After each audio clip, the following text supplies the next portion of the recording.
So, hi అండి. అందరికీ కూడా మా విద్యాలయం యూట్యూబ్ ఛానల్‌కి స్వాగతం.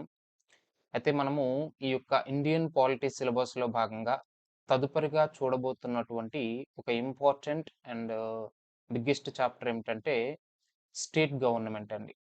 సో, ఈ యొక్క స్టేట్ గవర్నమెంట్‌కి సంబంధించి అసలు ముందు మనము క్లాస్‌లోనికి వెళ్ళే ముందు అసలు ఈ స్టేట్ గవర్నమెంట్‌లో ఇంత మ్యాటర్ ఉంది కదా! ఇందులో మనకి ఎగ్జామినేషన్ పాయింట్ ఆఫ్ వ్యూలో అసలు మనం ఏం చదవాలి?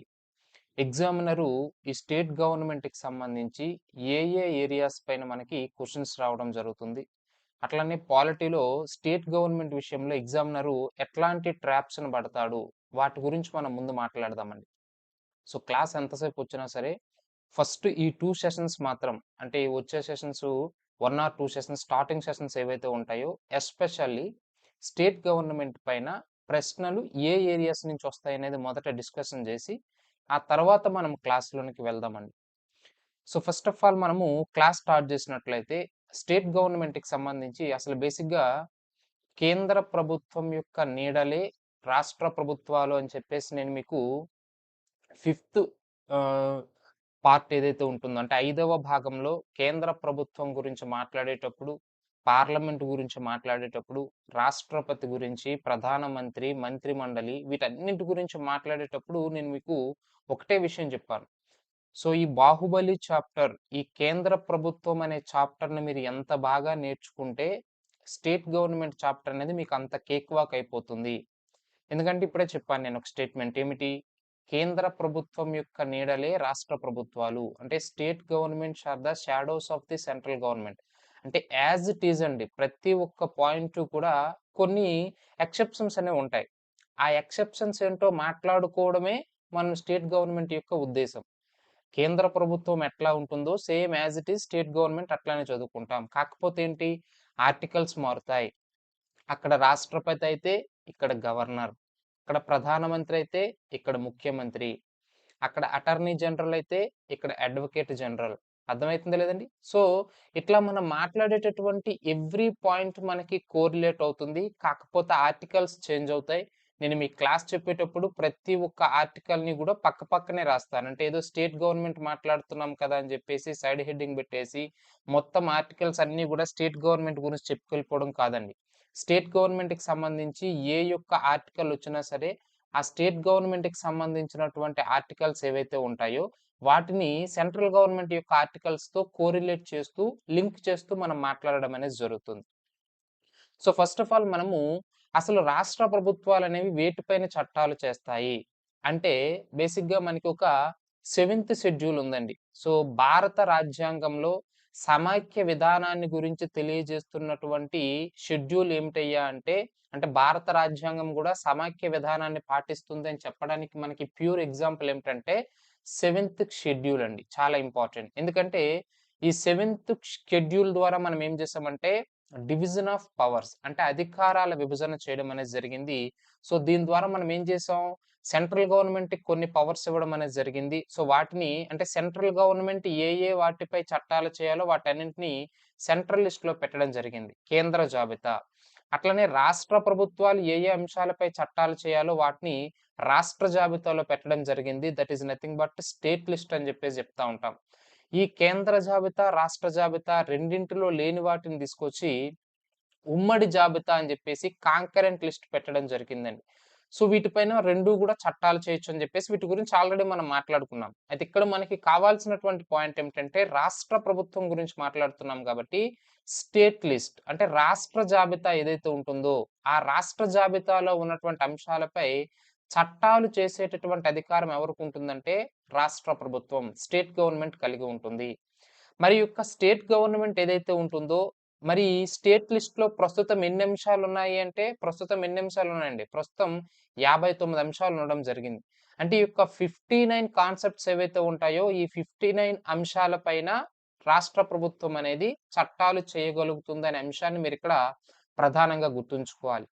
మరి మనకి సెంట్రల్ గవర్నమెంట్ గురించి మాట్లాడేటప్పుడు ఏం మాట్లాడాం? రాష్ట్రపతి గురించి, లోక్‌సభ గురించి, రాజ్యసభ గురించి, ఎంపీస్ గురించి మాట్లాడుకోవడం అనేది జరిగింది. అయితే ఇప్పుడు మనం మాట్లాడుకోవాల్సిందేమిటంటే ఇది రాష్ట్రానికి సంబంధించినటువంటి స్టేట్ గవర్నమెంట్ కాబట్టి ఇక్కడ కాన్సెప్ట్ అనేది ఎంపీ గురించి వస్తుందా, ఎమ్మెల్యే గురించి వస్తుందా అంటే ఎమ్మెల్యేస్ గురించి రావడం జరుగుతుందండి. సో ఎందుకంటే మనము భారతదేశంలోనే అత్యున్నతమైనటువంటి శాసనశాఖగా మనం పార్లమెంట్ ఎట్లా పరిగణిస్తామో, రాష్ట్ర ప్రభుత్వంలో అత్యున్నతమైనటువంటి శాసనశాఖ ఏమిటంటే రాష్ట్ర విధాన పరిషత్ అండి. దాన్నే మనం ఏమంటామంటే అసెంబ్లీ అని చెప్పేసి పిలవడం జరుగుతుంది. చాలా ఇంపార్టెంట్ అండి. సో ఆ అసెంబ్లీలో వీళ్ళు మెంబర్స్‌గా ఉంటారు కాబట్టి వీళ్ళని ఏమంటామంటే మెంబర్ ఆఫ్ లెజిస్లేటివ్ అసెంబ్లీ అని చెప్పేసి పిలవడం జరుగుతుంది. సో మన క్లాస్ ఎప్పుడు గూడా ఒకటే రకంగా ఉంటుందండి. ఒక టాపర్ అయినా, ఒక బ్యాక్ బెంచర్ అయినా అర్థం చేసుకునే విధంగా బేసిక్స్ నుంచి మనం మాట్లాడతాం గాబట్టి, కొంతమందికి ఇవి చిన్న చిన్న పాయింట్స్‌లా అనిపించొచ్చు. బట్ వన్స్ మన క్లాస్ విన్న తర్వాత ఎట్లాంటి డౌట్ ఉండకూడదు కాబట్టి, ప్రతి మైనర్ పాయింట్‌ని గూడా డిస్కస్ చేయడం అనేది జరుగుతుంది. జాగ్రత్తగా వినండి. సో కాబట్టి కేంద్రంలో మనం ఎట్లానైతే మెంబర్ ఆఫ్ పార్లమెంట్ కాబట్టి వాళ్ళని ఎంపీ అని చెప్పేసి పిలుస్తామో, రాష్ట్రంలో అసెంబ్లీ యొక్క మెంబర్స్‌ని మనం ఏమంటాం? మెంబర్ ఆఫ్ లెజిస్లేటివ్ అసెంబ్లీస్ అని చెప్పేసి పిలవడం జరుగుతుంది. అయితే ఇప్పుడు మనం మాట్లాడుతున్న కాన్సెప్ట్ మొత్తము గూడా స్టేట్ గవర్నమెంట్‌లో ఎగ్జామినర్ వేటిపైన కాన్సంట్రేట్ చేస్తాడో వాటిని మనం మాట్లాడుతున్నామండి. మనం క్లాస్‌లోనికి వెళ్ళలేదు. ఆ విషయాన్ని మీరు గుర్తుపెట్టుకోండి. నేను ఎంతసేపు ఇప్పుడు క్లాస్ స్టార్ట్ అయిందని చెప్పేంత వరకు గూడా మనం మాట్లాడుతున్నదంతా గూడా ఎగ్జామినేషన్ పాయింట్ ఆఫ్ వ్యూలో మోస్ట్ ఇంపార్టెంట్ టాపిక్సు. అంటే ఎగ్జామినర్ వేటిపైన కాన్సంట్రేట్ చేస్తాడనేది మాత్రమే మనం మాట్లాడుతున్నాం. చాలా ఇంపార్టెంట్ ఈ క్లాసెస్ అనేవి. సో బేసిక్‌గా ఈ మెంబర్ ఆఫ్ లెజిస్లేటివ్ అసెంబ్లీస్ అనేవారు అసెంబ్లీలో ఉంటారు. అంటే రాష్ట్ర విధాన సభలో ఉండడం అనేది జరుగుతుందండి. అయితే ఎమ్మెల్యేస్ అనేవారు ఎంతమంది ఉండాలి? అసలు మన భారతదేశంలో ప్రస్తుతం 28 రాష్ట్రాలున్నాయి. ఆ!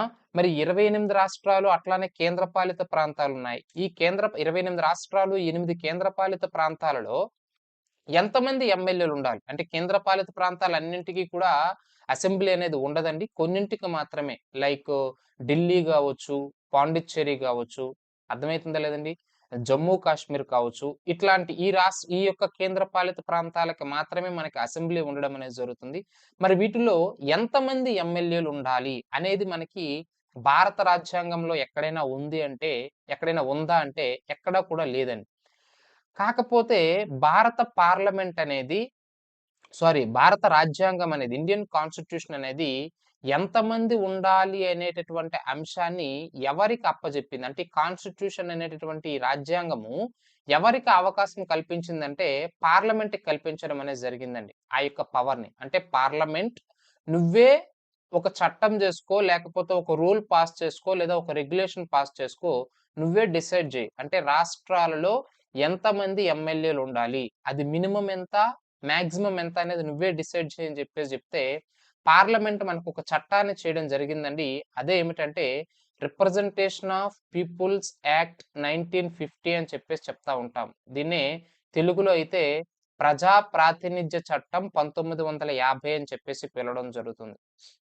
అయితే ఈ రిప్రజెంటేషన్ ఆఫ్ పీపుల్స్ యాక్ట్ 1950 ప్రకారము ఇప్పుడు మనం మాట్లాడుకోబోయేటటువంటి ఎమ్మెల్యేస్ అంటే ఎమ్మెల్యేస్ గురించే మనం మాట్లాడుతున్నాం గదా! ఈ ఎమ్మెల్యేస్ అనేవారు మాక్సిమం ఎంతమంది ఉండాలంటే 500 ఉండాలండి. అంటే 500కి మించి ఎమ్మెల్యేస్ అనేవారు అసెంబ్లీలో ఉండకూడదు. Point number 1. మరి మాక్సిమం 500 అయితే మినిమమ్ ఎంతమంది ఉండాలంటే మినిమమ్ 60 ఉండాలండి. ఈ 2 గూడా ఎగ్జామినేషన్ పాయింట్ ఆఫ్ వ్యూలో చాలా చాలా ఇంపార్టెంట్. సో ఒక రాష్ట్రంలో ఎమ్మెల్యేస్ ఎంతమందికి మించకూడదు అంటే 500కి మించకూడదు. మినిమమ్ ఎంతమంది ఉండాలంటే 60 ఉండాలి. అంటే 60కి తగ్గకూడదు. కొన్ని ఎగ్జామ్షన్స్ ఉన్నాయి. వాటి గురించి మనం మాట్లాడుకుందాం. అంటే ఫర్ ఎగ్జాంపుల్ ఏ రాష్ట్రంలో అంటే భారతదేశంలో ఉన్నటువంటి 28 రాష్ట్రాల్లో ఏ రాష్ట్రంలో కూడా ఎమ్మెల్యేస్ అనేవారు 500 దాటరండి. మీరు అబ్జర్వ్ చేయండి. అసలు భారతదేశంలోనే అత్యధికంగా ఎమ్మెల్యేస్ ఏ రాష్ట్రంలో ఉంటారు?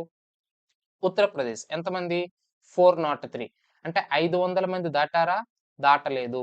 అట్లానే మినిమమ్ 60 మెంబర్స్. అంటే 60 మెంబర్స్ దాటున్నారా? లేదా? అట్లానే బీహార్ అబ్జర్వ్ చేయండి. బీహార్ యొక్క లెజిస్లేటివ్ అసెంబ్లీ సీట్స్ అంటే ఎమ్మెల్యే సీట్స్ ఎన్నంటే 243 అండి. అంటే 500 కంటే లోపున్నాయి. 60 కంటే ఎక్కువున్నాయి. మన ఆంధ్రప్రదేశ్ మన రాష్ట్రానికి సంబంధించినటువంటి సీట్స్ ఎన్నండి? 175. అంటే 500 కంటే తక్కువున్నాయి. 60 కంటే ఎక్కువున్నాయి. అట్లనే మన యొక్క తెలంగాణ అబ్జర్వ్ చేయండి. తెలంగాణ 119 అండి. అంటే 500 కంటే తక్కువున్నాయి. 60 కంటే ఎక్కువున్నాయి. సో, ఇట్లా ఈ రిప్రజెంటేషన్ ఆఫ్ పీపుల్స్ యాక్ట్‌లో మాక్సిమం 500 దాటకూడదు. మినిమం 60 కంటే తక్కువ ఉండకూడదు అనేటువంటి కాన్సెప్ట్‌ని మనం తీసుకోవడం అనేది జరిగింది. సో, ఎగ్జామినేషన్ పాయింట్ ఆఫ్ వ్యూలో ఈ పాయింట్ అనేది మనకు చాలా చాలా ఇంపార్టెంట్ అండి. అయితే ఇక్కడ మినిమమ్ 60 ఉండాలి అని చెప్పేసి చెప్తా ఉన్నాం. బట్ వీటికి కొన్ని ఎగ్జామ్షన్స్ ఉన్నాయి. అంటే కొన్ని రాష్ట్రాలకి ఎగ్జామ్షన్స్ ఉన్నాయని చెప్పేసి చెప్తా ఉన్నాను. ఏమిటంటే అరుణాచల్ ప్రదేశ్. ఏమిటండి? అరుణాచల్ ప్రదేశ్. ఇక్కడ ఏపీ అని పెట్టానని ఆంధ్రప్రదేశ్ కాదండి. అరుణాచల్ ప్రదేశ్. అట్లానే గోవా గావచ్చు, అట్లానే సిక్కిం గావచ్చు, అట్లానే మిజోరాం గావచ్చు, అట్లానే నాగాలాండ్ గావచ్చు. ఈ రాష్ట్రాలకి కొన్ని ఎగ్జామ్షన్స్ ఉన్నాయండి. ఏమిటంటే అరుణాచల్ ప్రదేశ్‌లో ఎమ్మెల్యేస్ అనేవారు 30 మంది ఉండవచ్చు. అంటే మినిమమ్ 30 మంది ఉండవచ్చు. అట్లానే గోవాలో 30 మంది, అట్లానే సిక్కింలో 30, అలాగే మిజోరాంలో వచ్చేసి 40, అలాగే నాగాలాండ్ వచ్చేసి 46 అండి. సో, ఇదేంటంటే వీళ్ళకి ఎగ్జామ్షన్స్. అంటే బేసిక్‌గా according to representation of the peoples act 1950 ప్రకారం మినిమమ్ ఎంతమంది ఉండాలని చెప్పిన్నాం ఒక రాష్ట్రంలో ఎమ్మెల్యేల సంఖ్య, మెంబర్ ఆఫ్ లెజిస్లేటివ్ అసెంబ్లీ సంఖ్య 60. కానీ ఈ పర్టిక్యులర్ రాష్ట్రాలకు మాత్రం కొన్ని ఎగ్జామ్షన్స్ ఇవ్వడం జరిగింది.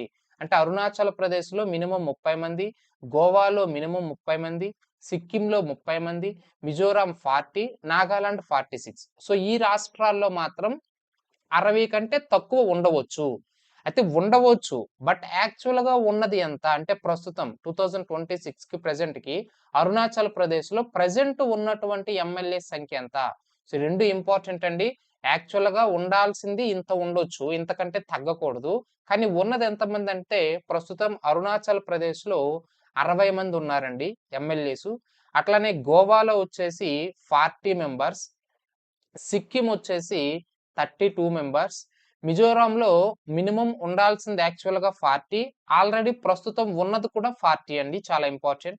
అట్లనే నాగాలాండ్‌లో మినిమమ్ 46 ఉండాలి. బట్ నాగాలాండ్‌లో ప్రస్తుతం ఉన్నటువంటి ఎమ్మెల్యే సీట్ల సంఖ్య ఎంత అంటే 60 అండి. సో, చాలా చాలా ఇంపార్టెంట్.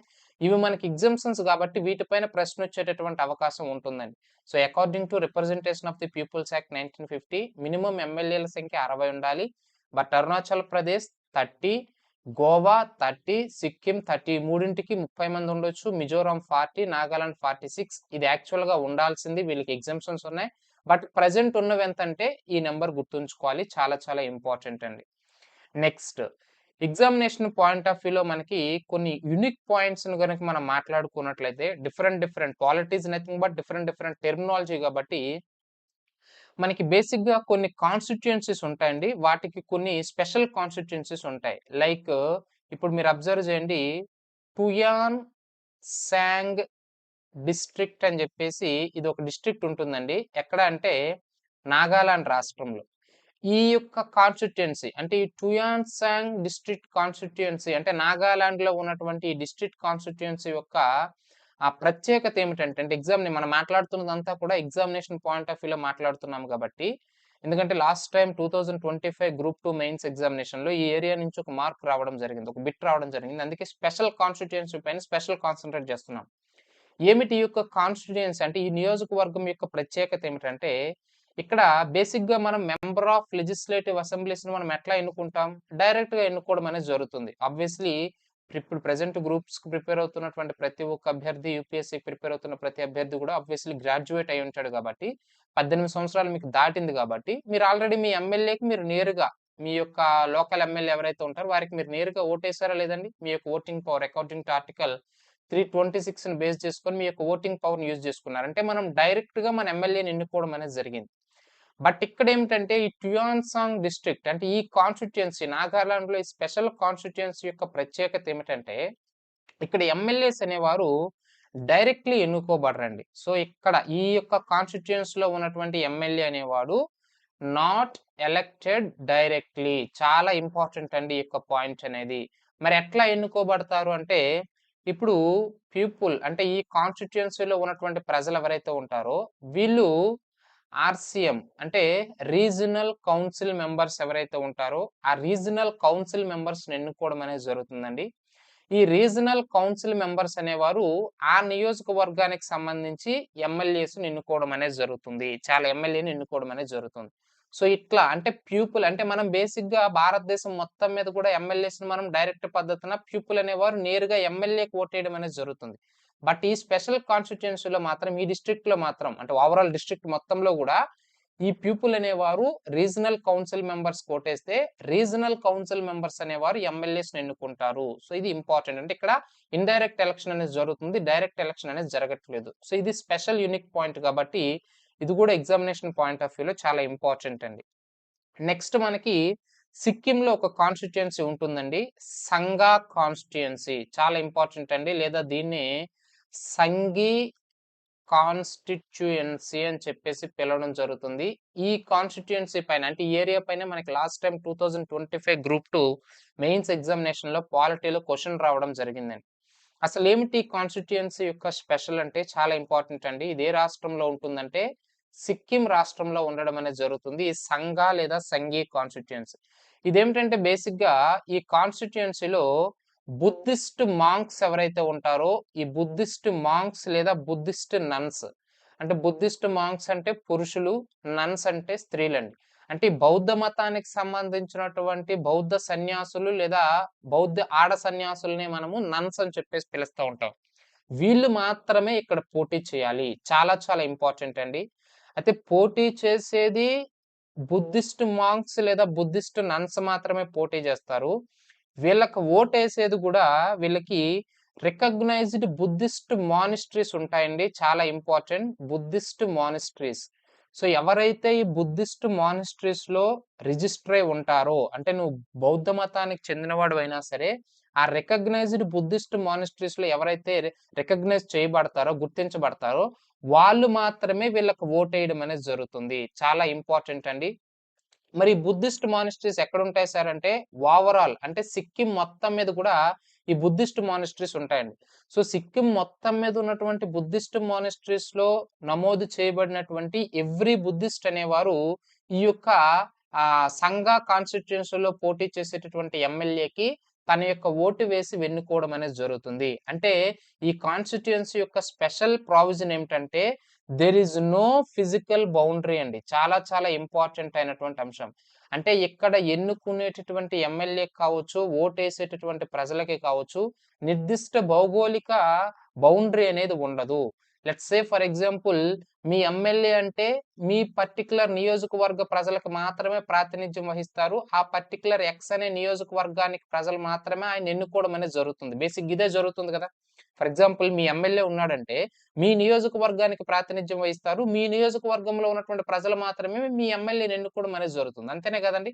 బట్ ఇక్కడ సంఘ కాన్స్టిట్యుయెన్సీ లేదా సంఘీ కాన్స్టిట్యుయెన్సీ యొక్క స్పెషల్ ప్రొవిజన్ ఏమిటంటే దీనికి నో ఫిజికల్ బౌండరీ. అంటే సిక్కిం రాష్ట్రం మీద మొత్తం మీద బుద్ధిస్ట్ మానిస్ట్రీస్ లో రికగ్నైజ్ చేయబడినటువంటి బుద్ధిస్టులు అందరూ కూడా ఓటు వేయవచ్చును, ఓటు వేసి ఎన్నుకోవచ్చు. అది కూడా ఎవరిని ఎన్నుకోవచ్చు, వాళ్ళే ఒక వ్యక్తిని నిలబెట్టుకుంటారు. ఎందుకంటే వాళ్ళ యొక్క మతాన్ని కాపాడడం కోసం ఆ బుద్ధిస్ట్ మాంక్స్ లేదా బుద్ధిస్ట్ నన్స్ ని వాళ్ళు నిలబెట్టి వాళ్ళే ఓటేసుకోవడం అనేది జరుగుతుంది. సో ఓటు విషయంలో నో ఫిజికల్ బౌండరీ, కానీ ఓటు వేసేది మాత్రం ఆ మానిస్ట్రీస్ లో రికగ్నైజ్ చేయబడినటువంటి బుద్ధిస్ట్ మాత్రమే వేయడం జరుగుతుంది.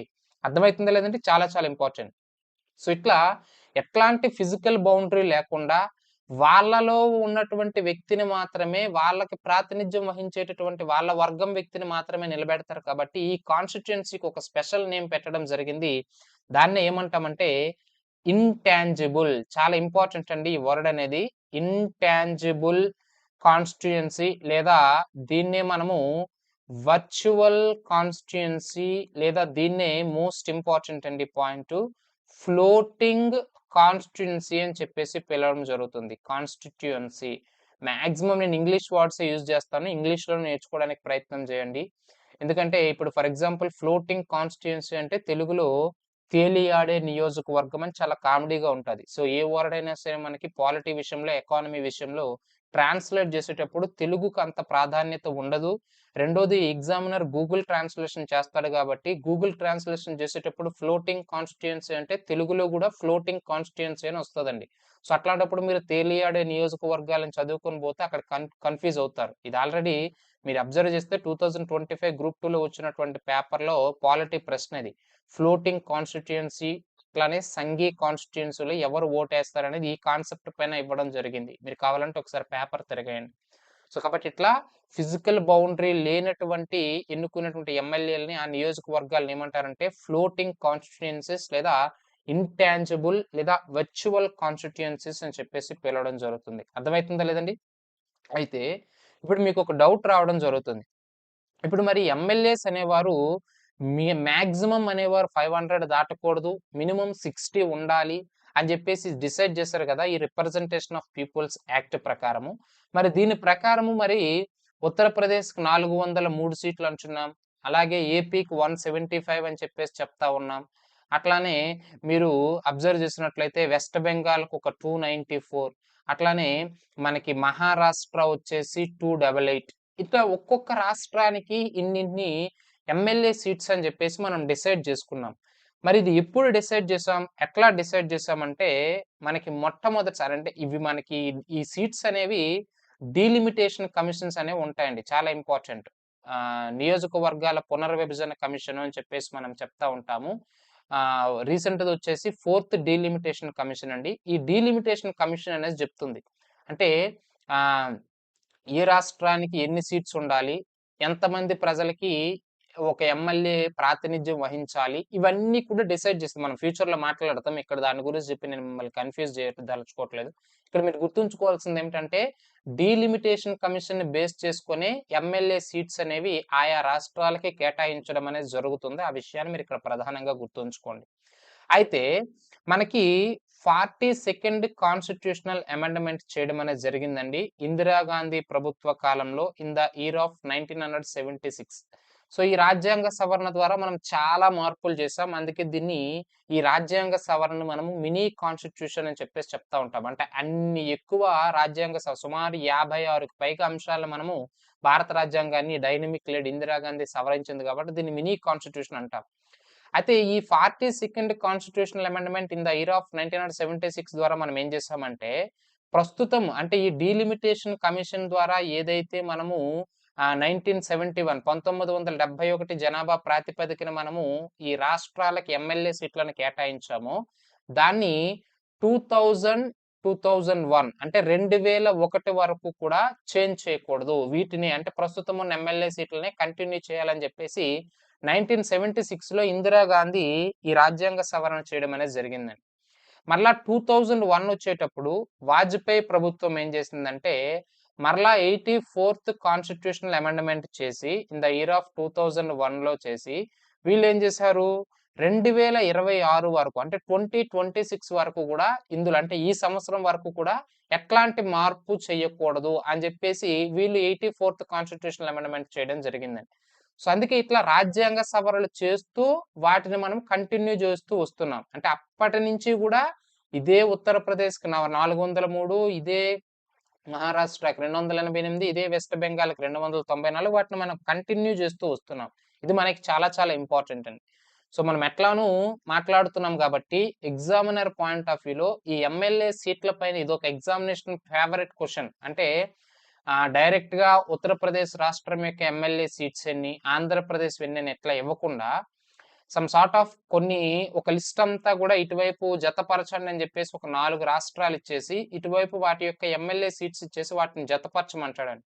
సో అవి మనకు తెలియాలంటే ఆబ్వియస్లీ ఎమ్మెల్యే సీట్స్ తెలియాలి కాబట్టి ఇప్పుడు మనం మాట్లాడుకోబోయేటటువంటి అంశం ఏమిటంటే ఎమ్మెల్యే సీట్స్ హెడ్డింగ్ పెట్టుకోండి. సో వాటిని మనం మాట్లాడుకుందాం. సో ఇప్పుడు 28 రాష్ట్రాలకు సంబంధించినటువంటి ఎమ్మెల్యే సీట్స్ అట్లానే కొన్ని కేంద్రపాలిత ప్రాంతాలు యూనియన్ టెరిటరీస్ కూడా మనకి ఎమ్మెల్యే సీట్స్ ఉంటాయి కాబట్టి వాటి గురించి కూడా మాట్లాడుకుందాం. ఫస్ట్ వచ్చేసి ఉత్తరప్రదేశ్ అండి. ఎందుకంటే హైయెస్ట్ ఎమ్మెల్యే సీట్స్ అనే ఉత్తరప్రదేశ్కి ఉంటాయి. ఎన్ని అంటే 403 అండి. నెక్స్ట్ సెకండ్ హైయెస్ట్ వచ్చేసి మనకి వెస్ట్ బెంగాల్ అండి. వెస్ట్ బెంగాల్ వచ్చేసి మనకి 294. అట్లానే నెక్స్ట్ మహారాష్ట్ర వచ్చేసి 288 ఎమ్మెల్యే సీట్స్. అట్లానే బీహార్ వచ్చేసి మనకి 243. అట్లానే తమిళనాడు మన యొక్క తమిళ వెట్రి కలగం అంటే మన యొక్క విజయ్ ఉన్నాడు కదండి. సో ఆ రాష్ట్రం యొక్క ఎమ్మెల్యే సీట్స్ వచ్చేసి 234. నెక్స్ట్ మధ్యప్రదేశ్ వచ్చేసి 230. నెక్స్ట్ మన యొక్క కర్ణాటక వచ్చేసి 224. నెక్స్ట్ మన యొక్క రాజస్థాన్ వచ్చేసి 200. అట్లానే మన యొక్క నరేంద్ర మోడీ స్వస్థలమైనటువంటి గుజరాత్ 182. అట్లనే మన యొక్క ఆంధ్రప్రదేశ్, నేను ఆర్డర్ వైజ్ చెప్తున్నానండి. ఆంధ్రప్రదేశ్ వచ్చేసి 175. నెక్స్ట్ మన యొక్క మోహన్ చరణ్ మాంఝీ ఒడిస్సా వచ్చేసి 147. అండ్ దెన్ మనకి కేరళ వచ్చేసి 140. నెక్స్ట్ మనకి అస్సాం వచ్చేసి 126. నెక్స్ట్ మన యొక్క రేవంత్ రెడ్డి తెలంగాణ వచ్చేసి 119 సీట్స్. నెక్స్ట్ పంజాబ్ వచ్చేసి 117. నెక్స్ట్ హర్యానా వచ్చేసి 90. హర్యానాకి అట్లానే ఛత్తీస్గఢ్కి రెండింటికి కూడా కామన్ అండి 90 అండి, చాలా ఇంపార్టెంట్. నెక్స్ట్ ఇంపార్టెంట్ అంటే గుర్తుంచుకోవడానికి జార్ఖండ్ వచ్చేసి 81. నెక్స్ట్ ఉత్తరాఖండ్ వచ్చేసి 70. నెక్స్ట్ హిమాచల్ ప్రదేశ్ వచ్చేసి మనకి 68 అండి, ఇది కూడా ఇంపార్టెంట్. నెక్స్ట్ నాగాలాండ్, అట్లానే అరుణాచల్ ప్రదేశ్, ఇక్కడ ఏపీ అంటే ఆంధ్రప్రదేశ్ కాదండి, అరుణాచల్ ప్రదేశ్. అట్లానే మణిపూర్, అట్లానే మేఘాలయ, అట్లానే త్రిపుర. ఈ రాష్ట్రాలన్నీ కూడా 60 అండి, చాలా ఇంపార్టెంట్. నాగాలాండ్, అరుణాచల్ ప్రదేశ్, మణిపూర్, మేఘాలయ, త్రిపుర. సో చాలా ఇంపార్టెంట్. ఈ యొక్క 5 రాష్ట్రాలు కూడా ఆ రాష్ట్రాల యొక్క ఎమ్మెల్యే సీట్స్ ఎంత అంటే 60. నెక్స్ట్ సిక్కిం వచ్చేసి నేను మీకు ఆల్రెడీ చెప్పాను, ఇందులో కొన్ని 32. ఆల్రెడీ సిక్కిం గురించి చెప్పాను 32. అంటే సిక్కింలో బేసిక్గా ఉండాల్సినవి 30, కానీ ప్రజెంట్ ఉన్నవి 32. అట్లానే మిజోరాం ఉండాల్సినవి 40, ఉన్నవి కూడా 40 అని చెప్పిన్నాను. అట్లానే గోవా కూడా 40 అండి. సో మిజోరాం, గోవా రెండు కూడా 40. అంటే ఓవరాల్ అన్ని, అంటే భారతదేశం 28 రాష్ట్రాలు చెప్పాను కదా ఓవరాల్. 1 2 3 4 5 6 7 8 9 10 11 12 13 14 15 16 17 18 19 20 21 22 23 24 25 26 27 28. సో అవుట్ ఆఫ్ ఈ 28 స్టేట్స్ లో హైయెస్ట్ వచ్చేసి మనకి, అంటే అత్యధికంగా ఏ రాష్ట్రానికంటే ఉత్తరప్రదేశ్ 403 సీట్లు అండి. అతి తక్కువ ఎమ్మెల్యే నియోజకవర్గాలు కలిగినటువంటి రాష్ట్రం అంటే సిక్కిం, దట్ ఈస్ 32 అండి. అట్లనే మనకి కొన్ని యూనియన్ టెరిటరీస్ గురించి మాట్లాడుకున్నట్లయితే, అంటే కొన్ని కేంద్రపాలిత ప్రాంతాలకి కూడా మనకి ఏమిటి ఈ యొక్క అసెంబ్లీ ఉండడం అనేది జరుగుతుంది. అసెంబ్లీ ఉందంటే ఆబ్వియస్లీ ఎమ్మెల్యే సీట్స్ కూడా ఉంటాయి కాబట్టి, మరి అందులో జమ్మూ అండ్ కాశ్మీర్ ప్రస్తుతం అంటే 2019 అక్టోబర్ 31వ తేదీన మనము జమ్మూ కాశ్మీర్ స్పెషల్ స్టేటస్ తీసేసి జమ్మూ అండ్ కాశ్మీర్ ఒక యూనియన్ టెరిటరీ, లడాక్ ఒక యూనియన్ టెరిటరీ చేసాం కాబట్టి, సో జమ్మూ కాశ్మీర్కి అసెంబ్లీని ఫామ్ చేసాం మనం. అంటే అసెంబ్లీతో కూడిన జమ్మూ కాశ్మీర్ ఒక కేంద్రపాలిత ప్రాంతంగా, అసెంబ్లీ లేని లడాక్ను ఒక కేంద్రపాలిత ప్రాంతంగా డివైడ్ చేసాం. అది మీకు తెలిసిందే బేసిక్ పాయింట్. అయితే ఈ జమ్మూ కాశ్మీర్ లో అసెంబ్లీ ఫామ్ చేసిన తర్వాత ఇందులో ఉన్నటువంటి సీట్లు ఏంటంటే 90 అండి. నెక్స్ట్ వచ్చేసి ఢిల్లీ వచ్చేసి మనకి 70 అండి, ఇది ఇంపార్టెంట్. ఢిల్లీది వచ్చేసి ఎక్కువ అడుగుతూ ఉంటారు. నెక్స్ట్ పుదుచ్చేరి వచ్చేసి మనకి 30 అండి, చాలా ఇంపార్టెంట్. అట్లానే వీటి యొక్క రాజ్యసభ సీట్లు కూడా ఇంపార్టెంట్ అండి. జమ్మూ కాశ్మీర్ రాజ్యసభ సీట్లు వచ్చేసి 4, ఢిల్లీ యొక్క రాజ్యసభ సీట్లు వచ్చేసి 3, పుదుచ్చేరికి వచ్చేసి 1 అండి. సో ఇవి వచ్చేసి ఏమిటి అసెంబ్లీ సీట్స్, ఇది వచ్చేసి రాజ్యసభ సీట్స్. సో జమ్మూ కాశ్మీర్ యొక్క అసెంబ్లీ సీట్లు 90, ఢిల్లీ 70, పుదుచ్చేరి 30. రాజ్యసభ సీట్లు వచ్చేసి జమ్మూ కాశ్మీర్ 4, ఢిల్లీ 3 అండ్ పుదుచ్చేరి వచ్చేసి 1 అనే విషయాన్ని మీరు ఇక్కడ ప్రధానంగా గుర్తుంచుకోవాలి. సో ఇట్లా మనకి, అంటే ఇప్పుడు మనకి వినేటప్పుడు బాగానే ఉంటుంది, కానీ రేపొద్దున మనకి ఈ 28 స్టేట్స్ ప్లస్ ఈ 3 యూనియన్ టెరిటరీస్ నుంచి పికప్ చేసి మీకు ఇక్కడ డైరెక్ట్ గా అడగడండి హైయెస్ట్ ఏ రాష్ట్రం, యూపీవా 403 కాదా, ఆంధ్రప్రదేశ్ 175 అట్లా ఇవ్వడండి.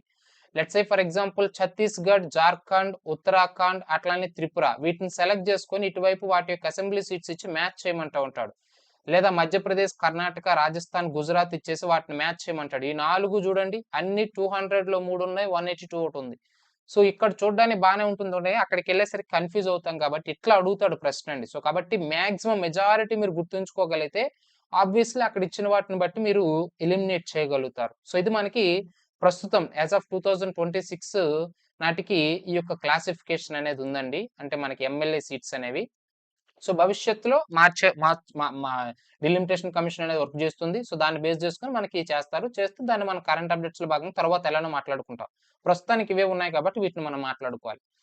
నెక్స్ట్ మనం కొన్ని స్పెషల్ పాయింట్స్ మాట్లాడుకున్నట్లయితే, అంటే ఎగ్జామినేషన్ పాయింట్ ఆఫ్ వ్యూలో భారతదేశానికి స్పీకర్గా పనిచేసినటువంటి ఫస్ట్ ఉమెన్ స్పీకర్ అండి. ఫస్ట్ ఉమెన్ స్పీకర్ ఎవరంటే షానో దేవి. ఇది ఒక ఇంపార్టెంట్ పాయింట్ అండి. షానో దేవి. ఈమె ఏ రాష్ట్రానికి సంబంధించినటువంటి స్పీకర్ అంటే హర్యానాకి పనిచేయడం జరిగిందండి. సో హర్యానా రాష్ట్రంలో భారతదేశంలోనే మొట్టమొదటి ఉమెన్ స్పీకర్ గా పనిచేసినటువంటి వ్యక్తి ఎవరంటే షానో దేవి. నెక్స్ట్, అత్యధిక కాలం ఒక శాసనసభకి స్పీకర్ గా పనిచేసినటువంటి వ్యక్తి ఎవరంటే అబ్దుల్ హసీం హలీం అండి. చాలా ఇంపార్టెంట్. సో కాబట్టి ద లెంతియెస్ట్ స్పీకర్, భారతదేశ చరిత్రలోనే అత్యధిక కాలం స్పీకర్ గా పనిచేసినటువంటి వ్యక్తి ఎవరంటే 1 మినిట్, అబ్దుల్ హసీం హలీం అండి. చాలా ఇంపార్టెంట్. ఏ రాష్ట్రం అంటే west Bengal. Almost all 27 years వరకు కూడా ఈయన మాత్రమే, అంటే అబ్దుల్ హసీం హలీం మాత్రమే 27 ఇయర్స్ ఆ రాష్ట్ర అసెంబ్లీకి స్పీకర్ గా పనిచేశాడండి. ప్రజెంట్ ఈయన రికార్డ్ ఎవరు బ్రేక్ చేయలేదు. ఈయనే హైయెస్ట్. అర్థమవుతుందా లేదండి? నెక్స్ట్, మనకి కాస్టింగ్ ఓట్ అనేది ఉంటుంది కదండి, చాలా ఇంపార్టెంట్. Casting vote. ఈ కాస్టింగ్ ఓట్ అంటే ఏమిటంటే, మీకు ఆల్రెడీ మీకు parliament chapter, central government chapter correct గా విన్న వాళ్ళకి తెలుస్తుంది. ఏదైనా ఒక విషయంపై అసెంబ్లీలో చర్చ జరిగేటప్పుడు, అంటే అసెంబ్లీ కావచ్చు, అది మనకి రాజ్యసభ కావచ్చు, ఎమ్మెల్సీ కావచ్చు, అంటే విధాన పరిషత్ కావచ్చు, లోక్సభ కావచ్చు, వాట్ ఎవర్ ఇట్ ఈస్, జరిగేటప్పుడు బలాబలాలు సమానమైనప్పుడు అధ్యక్ష స్థానంలో, అంటే ప్రిసైడింగ్ ఆఫీసర్, అంటే ఒక అంశం పైన డిస్కషన్ జరిగేటప్పుడు రెండు వర్గాలు కూడా అపోజిషన్ అలానే రూలింగ్ రెండు కూడా సమానం అయ్యేటప్పుడు ప్రిసైడింగ్ ఆఫీసర్ ఎవరి వైకైతే ఓటేస్తాడో దాన్ని మనం కాస్టింగ్ ఓట్ అని చెప్పేసి పిలవడం జరుగుతుంది. అతి కాస్టింగ్ ఓటుని అత్యధిక సార్లు, హైయెస్ట్ టైమ్స్ యూజ్ చేసుకున్నటువంటి స్పీకర్ ఎవడయ్యా అంటే జోష్ అండి. చాలా ఇంపార్టెంట్. ఈయన వచ్చేసి కేరళ స్పీకర్ అండి. ఈయన 7 టైమ్స్ యూజ్ చేసుకోవడం అనేది జరిగింది. అంటే ఇది చాలా రేర్ కాస్టింగ్ ఓట్ యూజ్ చేసుకునే అవకాశం రావడం. సో అట్లా 7 టైమ్స్ యూజ్ చేసుకున్నటువంటి స్పీకర్ ఎవరంటే కేరళ స్పీకర్ జోస్ అనే విషయాన్ని మీరు ఇక్కడ గుర్తుపెట్టుకోండి. సో ఇవి మనకి కొన్ని ఇంపార్టెంట్ పాయింట్లు అండి. అట్లానే నియోజకవర్గాల పునర్విభజన దేని ప్రకారం చేస్తారంటే డీలిమిటేషన్ కమిషన్ అని చెప్పేసి చెప్పినాం. సో రీసెంట్ డీలిమిటేషన్ కమిషన్ ఏమిటంటే, అంటే ఇప్పటి వరకు ఉన్న దాంట్లో రీసెంట్ ఏమిటంటే 4th డీలిమిటేషన్ కమిషన్ అండి. దీన్ని మనము 2002లో ఏర్పాటు చేయడం అనేది జరిగింది. ఈ డీలిమిటేషన్ కమిషన్ కి చైర్మన్ ఎవరంటే జస్టిస్ కులదీప్ సింగ్ అండి. ఇది మనకి ఇంపార్టెంట్, చాలా important. So justice Kuldeep Singh నేతృత్వంలో 4th డీలిమిటేషన్ కమిషన్ మనం 2002లో ఏర్పాటు చేయడం అనేది జరిగింది. ఈ 4th డీలిమిటేషన్ కమిషన్ తన యొక్క రిపోర్ట్ ని ఏ ఇయర్ లో ఇచ్చిందంటే 2008లో ఇవ్వడం అనేది జరిగిందండి. ఎవరికి ఇస్తారు రిపోర్ట్ ని అంటే ప్రెసిడెంట్ ఆఫ్ ఇండియా, అంటే రాష్ట్రపతికి ఇవ్వడం జరుగుతుంది. చాలా చాలా ఇంపార్టెంట్. సో నియోజకవర్గాల పునర్విభజన కమిషన్ తన యొక్క రిపోర్ట్ ని ఎవరికి అందిస్తుంది? ఇది కూడా ఎగ్జామినేషన్ ప్రశ్నే. రాష్ట్రపతికి అందించడం అనేది జరుగుతుంది. చాలా ఇంపార్టెంట్. అయితే ఈ పాయింట్ ఎందుకు ఇక్కడ చెప్పానంటే 4th డీలిమిటేషన్ కమిషన్ 2002లో వేసాక 2008లో అది రిపోర్ట్ ఇచ్చాక ఈ 4th డీలిమిటేషన్ కమిషన్ ని బేస్ చేసుకొని మొట్టమొదటిసారిగా ఎలక్షన్స్ నిర్వహించినటువంటి రాష్ట్రం ఏమిటంటే కర్ణాటక. చాలా ఇంపార్టెంట్ అండి. So after 4th delimitation commission తర్వాత మొదటిసారిగా ఎలక్షన్స్ నిర్వహించినటువంటి రాష్ట్రం ఏమిటంటే కర్ణాటక. అట్లానే మన భారతదేశంలో పంచాయతీరాజ్ సంస్థలు ఏవైతే ఉంటాయో, అట్లానే పట్టణ నగరపాలక సంస్థలు ఏవైతే ఉంటాయో వాటికి రాజ్యాంగబద్ధత కల్పించినటువంటి రాజ్యాంగ సవరణలు ఏమిటంటే 73rd and 74th constitutional amendment. అయితే ఇక్కడ 73rd కాన్స్టిట్యూషనల్ అమెండ్మెంట్ గురించి మనం మాట్లాడుకున్నట్లయితే 1992 గురించి, ఈ 73rd కాన్స్టిట్యూషనల్ అమెండ్మెంట్ జరిపిన తర్వాత మొట్టమొదటిసారిగా ఎలక్షన్స్ నిర్వహించినటువంటి రాష్ట్రం ఏమిటంటే మధ్యప్రదేశ్ అండి. సో ఇది కూడా important. So 4th delimitation commission ఇచ్చినటువంటి రిపోర్ట్ ను బేస్ చేసుకొని మొట్టమొదటిసారిగా ఎలక్షన్స్ ఎక్కడ జరిగాయంటే కర్ణాటకలో. 73వ రాజ్యాంగ సవరణ చట్టం 1992 అమల్లోకి వచ్చిన తర్వాత ఆ రాష్ట్రానికి సంబంధించి మొట్టమొదటిసారిగా ఎలక్షన్స్, అంటే పంచాయతీ ఎలక్షన్స్ నిర్వహించినటువంటి రాష్ట్రం ఏమిటంటే మధ్యప్రదేశ్ అనే విషయాన్ని మీరు ఇక్కడ గుర్తుంచుకోవాలి. సో ఇది మనకి బేసిక్ గా కొన్ని యూనిక్ పాయింట్స్ అండి ఎగ్జామినేషన్ పాయింట్ ఆఫ్ వ్యూలో. నెక్స్ట్ మనం చూడాల్సింది ఎమ్మెల్సీ. అంటే లెజిస్లేటివ్ కౌన్సిల్ గురించి మాట్లాడుకుందామండి. చాలా ఇంపార్టెంట్ ఇది కూడా. ఎక్కువగా అంటే స్టేట్ గవర్నమెంట్‌లో ఎగ్జామినర్ ఫేవరెట్ క్వెషన్ ఏదైనా ఉంది అంటే one of the favourite area ఏమిటంటే ఈ లెజిస్లేటివ్ కౌన్సిల్ అండి. చాలా చాలా ఇంపార్టెంట్. Legislative council. మీరు దయచేసి క్లాస్ వినే ముందైనా లేదా ఈ క్లాస్ కంప్లీట్ అయిన తర్వాత అయినా సరే రెండింటిని కంపేర్ చేస్తూ చదవండి. అంటే సెంట్రల్ గవర్నమెంట్‌ని, స్టేట్ గవర్నమెంట్‌ని కంపేర్ చేస్తూ చదవండి ఎట్టి పరిస్థితుల్లో. మీరు చదివేటప్పుడు సింగిల్‌గా చదివినా సరే 2 సింగిల్‌గా చదవడం కంప్లీట్ చేసిన తర్వాత వాటిని మీరు రెండింటిని సెంట్రల్ గవర్నమెంట్‌ని, స్టేట్ గవర్నమెంట్‌ని కంపేర్ చేస్తూ చదవడం వల్ల మీకు ఎక్కువ రిటెన్షన్ పవర్ అనేది వస్తుంది.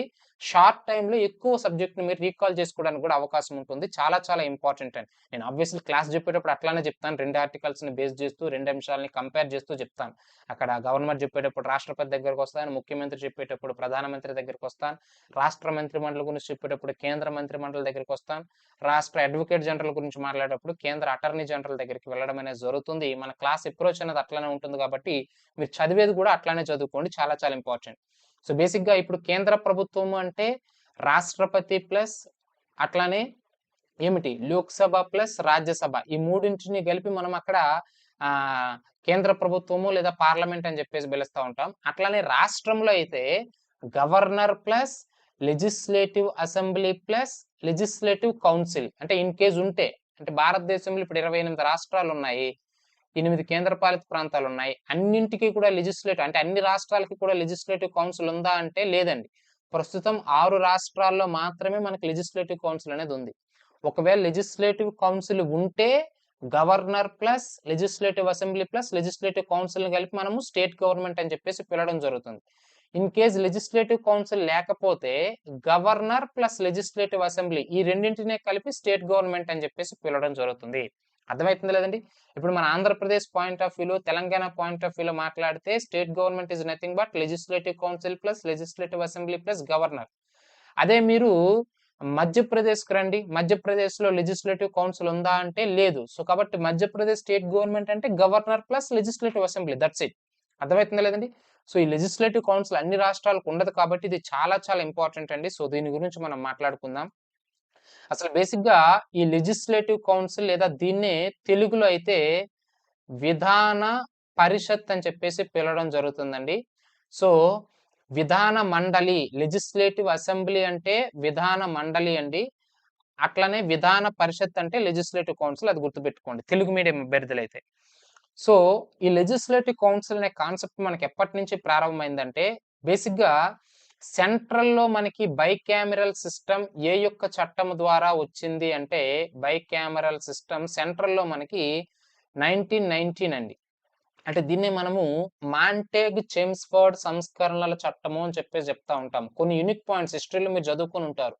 1909 మింటో మార్లే సంస్కరణలు, 1919 మాంటేగ్ చెమ్స్ఫర్డ్ సంస్కరణలు, అట్లనే 1935 గవర్నమెంట్ ఆఫ్ ఇండియా యాక్ట్ గురించి నేను మీకు హిస్టరీ చెప్పేటప్పుడు చాలా క్లియర్గా ప్రతి ఒక్క పాయింట్ని pin to pin point explain చేశాను.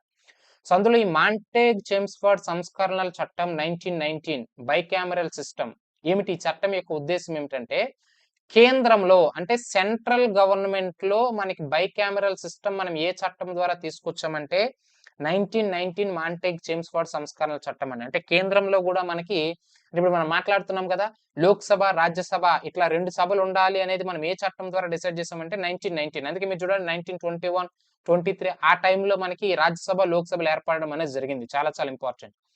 నెక్స్ట్ ఈ రాష్ట్రాలలో అంటే ఈ బైకామెరల్ సిస్టమ్ అనేది రాష్ట్రాలు స్టేట్స్ లో మనము ఏర్పాటు చేసుకున్నాం. ఇదే చట్టం ద్వారా అంటే 1935 గవర్నమెంట్ ఆఫ్ ఇండియా యాక్ట్ అండి. చాలా చాలా ఇంపార్టెంట్. 1935 భారత ప్రభుత్వ చట్టం ద్వారా మనము రాష్ట్రాల్లో బైకామెరల్ సిస్టాన్ని ఏర్పాటు చేసుకోవడం అనేది జరిగింది. అయితే అప్పట్లో మనకి భారతదేశంలో 11 స్టేట్స్ ఉండేవండి, 11 రాష్ట్రాలు ఉండేవి. అంటే బ్రిటిష్ వాడు పరిపాలిస్తున్నటువంటి బ్రిటిష్ ప్రావిన్సెస్ కాకుండా రిమైనింగ్ ఎలక్షన్స్ నిర్వహించినటువంటి రాష్ట్రాలు 11. ఈ అవుట్ ఆఫ్ 11 స్టేట్స్ లో 6 రాష్ట్రాలలో మనకి ఈ 1935 గవర్నమెంట్ ఆఫ్ ఇండియా యాక్ట్ ద్వారా బైకామెరల్ సిస్టాన్ని మనం ఏర్పాటు చేసుకోవడం అనేది జరిగింది. మరి ఏమిటా 6 రాష్ట్రాలు అంటే ఇంపార్టెంట్ అండి మనకి. ఒకటి బీహార్, రెండవది బెంగాల్, నెక్స్ట్ మూడవది బాంబే, నాలుగవది అస్సాం, ఐదవది మద్రాస్, ఆరవది వచ్చేసి యూపీ, యునైటెడ్ ప్రావిన్సెస్. ప్రస్తుతం దీన్ని మనము ఉత్తరప్రదేశ్ అని చెప్పేసి పిలుస్తా ఉన్నాం. అప్పట్లో యునైటెడ్ ప్రావిన్సెస్ అని చెప్పేసి పిలిచేవారు. ఈ 6 రాష్ట్రాలలో కూడా మనకి 1935 గవర్నమెంట్ ఆఫ్ ఇండియా యాక్ట్ ద్వారా రాష్ట్రాలలో బైకామరల్ సిస్టాన్ని ఏర్పాటు చేయడం అనేది జరిగింది. అంటే బైకామరల్ సిస్టమ్ అంటే దాని అర్థం ఏమిటి? మనం మాట్లాడుకున్నటువంటి ఎమ్మెల్యే హౌస్ తో పాటుగా ఎమ్మెల్సీ హౌస్ ను కూడా ఏర్పాటు చేస్తుంది. ఈ ఎమ్మెల్సీ హౌస్ ని ఏర్పాటు చేస్తుంది ఎన్ని రాష్ట్రాల్లో అంటే 1935 యాక్ట్ ద్వారా 6. ఏమిటి? బీహార్, బెంగాల్, బాంబే. కోడ్ పెట్టుకోండి కావాలంటే BBBAMU అంటే Assam, Madras, United provinces, that is nothing but Uttar Pradesh. So ఇట్లా 1935 గవర్నమెంట్ ఆఫ్ ఇండియా యాక్ట్ ద్వారా ఏర్పాటు చేసినటువంటి బైకామరల్ సిస్టమ్ 1935 నుంచి భారతదేశం స్వాతంత్రం సంపాదించి ఒక గణతంత్ర రాజ్యంగా ఏర్పడేంత వరకు అంటే 1950 వరకు కూడా ఈ 6 రాష్ట్రాల్లో కూడా ఈ యొక్క బైకామరల్ సిస్టమ్ అనేది ఉండింది. అంటే లెజిస్లేటివ్ అసెంబ్లీతో పాటుగా లెజిస్లేటివ్ కౌన్సిల్ అనేది ఉందండి. కానీ ఆఫ్టర్ 1950 అంటే 1950 తరువాత కొన్ని రాష్ట్రాలు వీటిని ఉంచాయి, కొన్ని రాష్ట్రాలు వీటిని రద్దు చేసుకున్నాయి. అంటే కాన్స్టిట్యూషన్ భారత రాజ్యాంగమే పార్లమెంట్ కు ఒక అవకాశం ఇచ్చింది. పార్లమెంట్ కి అవకాశం ఇచ్చింది ఏమిటి? ఏ రాష్ట్రాల్లో మెంబర్ ఆఫ్ లెజిస్లేటివ్ కౌన్సిల్ అంటే విధాన పరిషత్ ఉండాలా వద్దా అనేది ఏర్పాటు చేసే అంశం పార్లమెంట్కి ఇస్తే పార్లమెంట్ ఏం చెప్పింది? మీ రాష్ట్రాల్లో అంటే దిగువ సభ అయినటువంటి ఎమ్మెల్యే హౌస్ తో పాటుగా ఎగువ సభ అంటే అప్పర్ హౌస్ అయినటువంటి ఎమ్మెల్సీ హౌస్ ఉండాలా వద్దా అనేది రాష్ట్రాలకే వదిలేసిందండి పార్లమెంట్ అనేది. చాలా చాలా ఇంపార్టెంట్. మీరు ఎప్పుడైనా గుర్తుపెట్టుకోండి, ఒక అంశం అయితే కాన్స్టిట్యూషన్ లో ఉండాలి. ఇన్ కేస్ కాన్స్టిట్యూషన్ లో లేకపోతే కాన్స్టిట్యూషన్ ఏం చేస్తుంది? పార్లమెంట్ కి ఆ అంశం పైన చట్టం చేసుకొని పార్లమెంట్ కు వదిలేస్తుంది. అప్పుడు పార్లమెంట్ అనేది ఏదో ఒక చట్టం చేసి దాన్ని చేస్తుంది. ఒకవేళ పార్లమెంట్ కూడా చట్టం చేయకపోతే ఏదో ఒక రూల్ ఆ రెగ్యులేషన్ ఉంటుంది. ఇవేవి లేకపోతే మనకి అంటే దాన్ని ఏమంటాం, ఒక రకంగా చెప్పాలంటే ఆనవాయితీ అని చెప్పేసి చెప్తా ఉంటాం. అంటే పార్లమెంటరీ ఆనవాయితీల ద్వారా మనం పాటించడం అనేది జరుగుతుంది. ఇదే జరుగుతుంది. అయితే కాన్స్టిట్యూషన్ ఉంటుంది, లేదా పార్లమెంట్ చట్టం చేస్తుంది, లేదా రూల్స్ అండ్ రెగ్యులేషన్స్ ఉంటాయి, లేదా ఆనవాయితీ. ఈ 4గింటి ద్వారానే ఏదైనా జరుగుతుందండి. అటు కేంద్రంలో కావచ్చు, ఇటు రాష్ట్రంలో కావచ్చు పరిపాలన అనేది. సో ఇక్కడ ఎమ్మెల్సీ హౌస్ ఉండాలా వద్దా అనేది రాజ్యాంగంలో ఉందా? లేదు. పార్లమెంట్ చట్టం చేసిందా? లేదు. రూల్స్ అండ్ రెగ్యులేషన్స్ ఉన్నాయా? లేదు. కానీ పార్లమెంట్ చేసింది ఏం చేసింది? రాష్ట్ర ప్రభుత్వాలకు వదిలేసింది. అంటే ఇది ఒక ఆనవాయితీ. అంటే పార్లమెంటే రాష్ట్ర ప్రభుత్వాలకు ఇచ్చేసింది ఏమిటి? మీ ఇష్టం. ఎమ్మెల్సీ హౌస్ ఉండాలా వద్దా, అంటే ఎగువ సభను ఏర్పాటు చేసుకోవాలా వద్దా అనేది మీ ఇష్టం అని చెప్పేసి పార్లమెంట్ రాష్ట్ర ప్రభుత్వాలకు వదిలేసింది అవకాశం. అందుకే మీరు చూడండి, పంజాబ్ వచ్చేసి 1950లో ఏర్పాటు చేసుకుందండి. ఏమిటి? ఈ ఎమ్మెల్సీ హౌస్ ని. కానీ తరువాత 1969లో క్లోజ్ చేసుకోవడం అనేది జరిగింది. సో ఇది క్లోజింగ్, ఇది స్టార్టింగ్. అట్లానే మన వెస్ట్ బెంగాల్ వచ్చేసి 1950లో ఏర్పాటు చేసుకుంది. తర్వాత మాకు వద్దు అని చెప్పేసి 1969లో రద్దు చేసుకుంది. అట్లానే తమిళనాడు వచ్చేసి 1950లో తమిళనాడు కూడా ఎమ్మెల్సీ హౌస్ ఏర్పాటు చేసుకుందండి. కానీ తర్వాత 1986లో రద్దు చేసుకుంది తమిళనాడు కూడా. నెక్స్ట్ మన యొక్క కంబైన్డ్ ఏపీ అంటే ఉమ్మడి ఆంధ్రప్రదేశ్ రాష్ట్రంలో ఇది మనకి ఇంపార్టెంట్ అండి. ఎందుకంటే ఏపీ పాయింట్ ఆఫ్ వ్యూలో 1958లో మనం మొట్టమొదటిసారిగా ఏర్పాటు చేసుకున్నాం. ఆ తర్వాత 1985లో మనం రద్దు చేసుకున్నాం. మరలా 2007లో మరలా మనం ఎస్టాబ్లిష్ చేసుకున్నాం. ఇవి 3 ఇంపార్టెంట్ అండి. ఇక్కడ మన ఏపీ పాయింట్ ఆఫ్ వ్యూలో కాబట్టి కొంచెం ఎక్కువ తెలంగాణ ఏపీ పాయింట్స్ వచ్చాయంటే నేను కొంచెం ఎక్కువ స్ట్రెస్ చేస్తాను, జాగ్రత్తగా అబ్జర్వ్ చేయండి. సో కంబైన్డ్ ఆంధ్రప్రదేశ్ లో ఎమ్మెల్సీ హౌస్ ని అంటే లెజిస్లేటివ్ కౌన్సిల్ అంటే upper house of the state legislative council ఎప్పుడు ఏర్పాటు చేశామంటే 1958లో. అప్పటి రాష్ట్ర ముఖ్యమంత్రి ఎవరంటే Neelam Sanjeev Reddy. Point number 1. Next, ఈ లెజిస్లేటివ్ కౌన్సిల్ మాకు వద్దు అని చెప్పేసి 1985లో ఎన్టీఆర్ ప్రభుత్వం సీనియర్ ఎన్టీ రామారావు ముఖ్యమంత్రిగా ఉన్నప్పుడు, అంటే ఇది కూడా పాయింటే, రద్దు చేసినప్పుడు ముఖ్యమంత్రి ఎవరంటే సీనియర్ ఎన్టీ రామారావు. ఈయన రాష్ట్ర ప్రభుత్వం అంటే రద్దు చేయాలి అంటే 2/3 మెజార్టీతో ఒక రెజల్యూషన్ పాస్ చేసి పార్లమెంట్ కి పంపిస్తే పార్లమెంట్ సింపుల్ మెజార్టీతో కనుక ఆమోదించింది అంటే అది అమల్లోనికి వచ్చి ఆ రాష్ట్రంలో అది రద్దు అయిపోవడం అనేది జరుగుతుంది. అంటే ఏర్పాటు చేయాలన్నా రద్దు చేయాలన్నా ఇదే ప్రొసీజర్ అండి. నేను మీకు ఫ్యూచర్ లో మాట్లాడతాను. నెక్స్ట్ అదే వస్తుంది మనకి. ఆర్టికల్ 169, ఆర్టికల్ 171 గురించి మాట్లాడతాం. సో ఏమిటి? ఒక రాష్ట్రంలో ఎమ్మెల్సీ హౌస్ ని ఏర్పాటు చేయాలన్నా రద్దు చేయాలన్నా అది రాష్ట్ర ప్రభుత్వం చేతుల్లో ఉంటుంది. రాష్ట్ర ప్రభుత్వం మాకు ఏర్పాటు చేయండి లేదా ఉన్నదాన్ని రద్దు చేయండి అని చెప్పేసి 2/3 మెజారిటీతో ఒక రెజల్యూషన్ పాస్ చేసి దాన్ని పార్లమెంట్కి పంపిస్తే పార్లమెంట్ సింపుల్ మెజారిటీతో దాన్ని ఆమోదించినట్లయితే అది రద్దు లేదా ఏర్పాటు చేయడం ఏదైనా రెండింటికి ఒకటే procedure. So senior NT Rama Rao ప్రభుత్వం మాకు వద్దు రద్దు చేయండి అని చెప్పేసి రెజల్యూషన్ పాస్ చేసి పార్లమెంట్కి పంపిస్తే పార్లమెంట్ ఆమోదించింది. 1985లో రద్దు అయిపోయిందని. సో కాబట్టి రద్దు చేసిన సమయంలో రాష్ట్ర ముఖ్యమంత్రి ఎవరంటే సీనియర్ ఎన్టీ రామారావు గారు. మరలా వైఎస్ఆర్ ప్రభుత్వం అంటే కాంగ్రెస్ ప్రభుత్వం that is nothing but YS Rajasekhara Reddy గారు అధికారంలో ఉన్నప్పుడు 2007లో మరలా మాకు కావాలి అని చెప్పారు. కావాలి అంటే మరలా సేమ్ ప్రొసీజర్ 2/3 మెజారిటీతో ఒక రెజల్యూషన్ పాస్ చేయడం, పార్లమెంట్కి వెళ్ళడం, పార్లమెంట్ ఆమోదించడం. మరలా 2006లో పాస్ చేశారు. 2007 నుంచి మరలా మనకి ఎమ్మెల్సీ హౌస్ అనేది మరలా రావడం జరిగింది. అంటే ఇప్పుడు ముఖ్యమంత్రి ఎవరు? వైఎస్ రాజశేఖర రెడ్డి. అంటే రేపు పొద్దున్న మీకు ఎగ్జామినేషన్లు అడగొచ్చు. ఎమ్మెల్సీ హౌస్ ఫస్ట్ టైం ఏపీలో ఇంట్రొడ్యూస్ చేసినప్పుడు ముఖ్యమంత్రి ఎవరంటే నీలం సంజీవ్ రెడ్డి. దాన్ని రద్దు చేసినప్పుడు ముఖ్యమంత్రి ఎవరంటే 1985లో సీనియర్ ఎన్టీ రామారావు. మరలా ఏర్పాటు చేసుకునేటప్పుడు ఎమ్మెల్సీ హౌస్ ఏర్పాటు చేసుకునేటప్పుడు 2007లో ముఖ్యమంత్రి ఎవరంటే వైఎస్ఆర్. అర్థమవుతలేదు. సో అందుకే ప్రస్తుతం ఆంధ్రప్రదేశ్ రాష్ట్రంలో ఎమ్మెల్సీ హౌస్ ఉందా లేదంటే గవర్నర్ ప్లస్ లెజిస్లేటివ్ అసెంబ్లీతో పాటుగా లెజిస్లేటివ్ కౌన్సిల్ కూడా ప్రెసెంట్ ఉంది. 2014 జూన్ 2వ తేదీన తెలంగాణ సెపరేట్ స్టేట్ గా ఫామ్ అయిన తర్వాత తెలంగాణ కూడా member of legislative MLC house ని కంటిన్యూ చేయడం అనేది జరిగింది. అంటే ఓవరాల్ ఇప్పుడు ఉన్నటువంటి 6 రాష్ట్రాల్లో ఏపీ తెలంగాణ 2 ఉన్నాయి. అంటే ఓవరాల్ చూడండి, ఉత్తరప్రదేశ్ రాష్ట్రం, బీహార్ రాష్ట్రం, మహారాష్ట్ర, కర్ణాటక, ఆంధ్రప్రదేశ్, తెలంగాణ ఈ 6 రాష్ట్రాల్లో మాత్రమే ప్రజెంట్ లెజిస్లేటివ్ కౌన్సిల్ అనేది ఉంది. అంటే ఈ 6 రాష్ట్రాల్లో స్టేట్ గవర్నమెంట్ అంటే దట్ ఈస్ నథింగ్ బట్ ఏమిటి?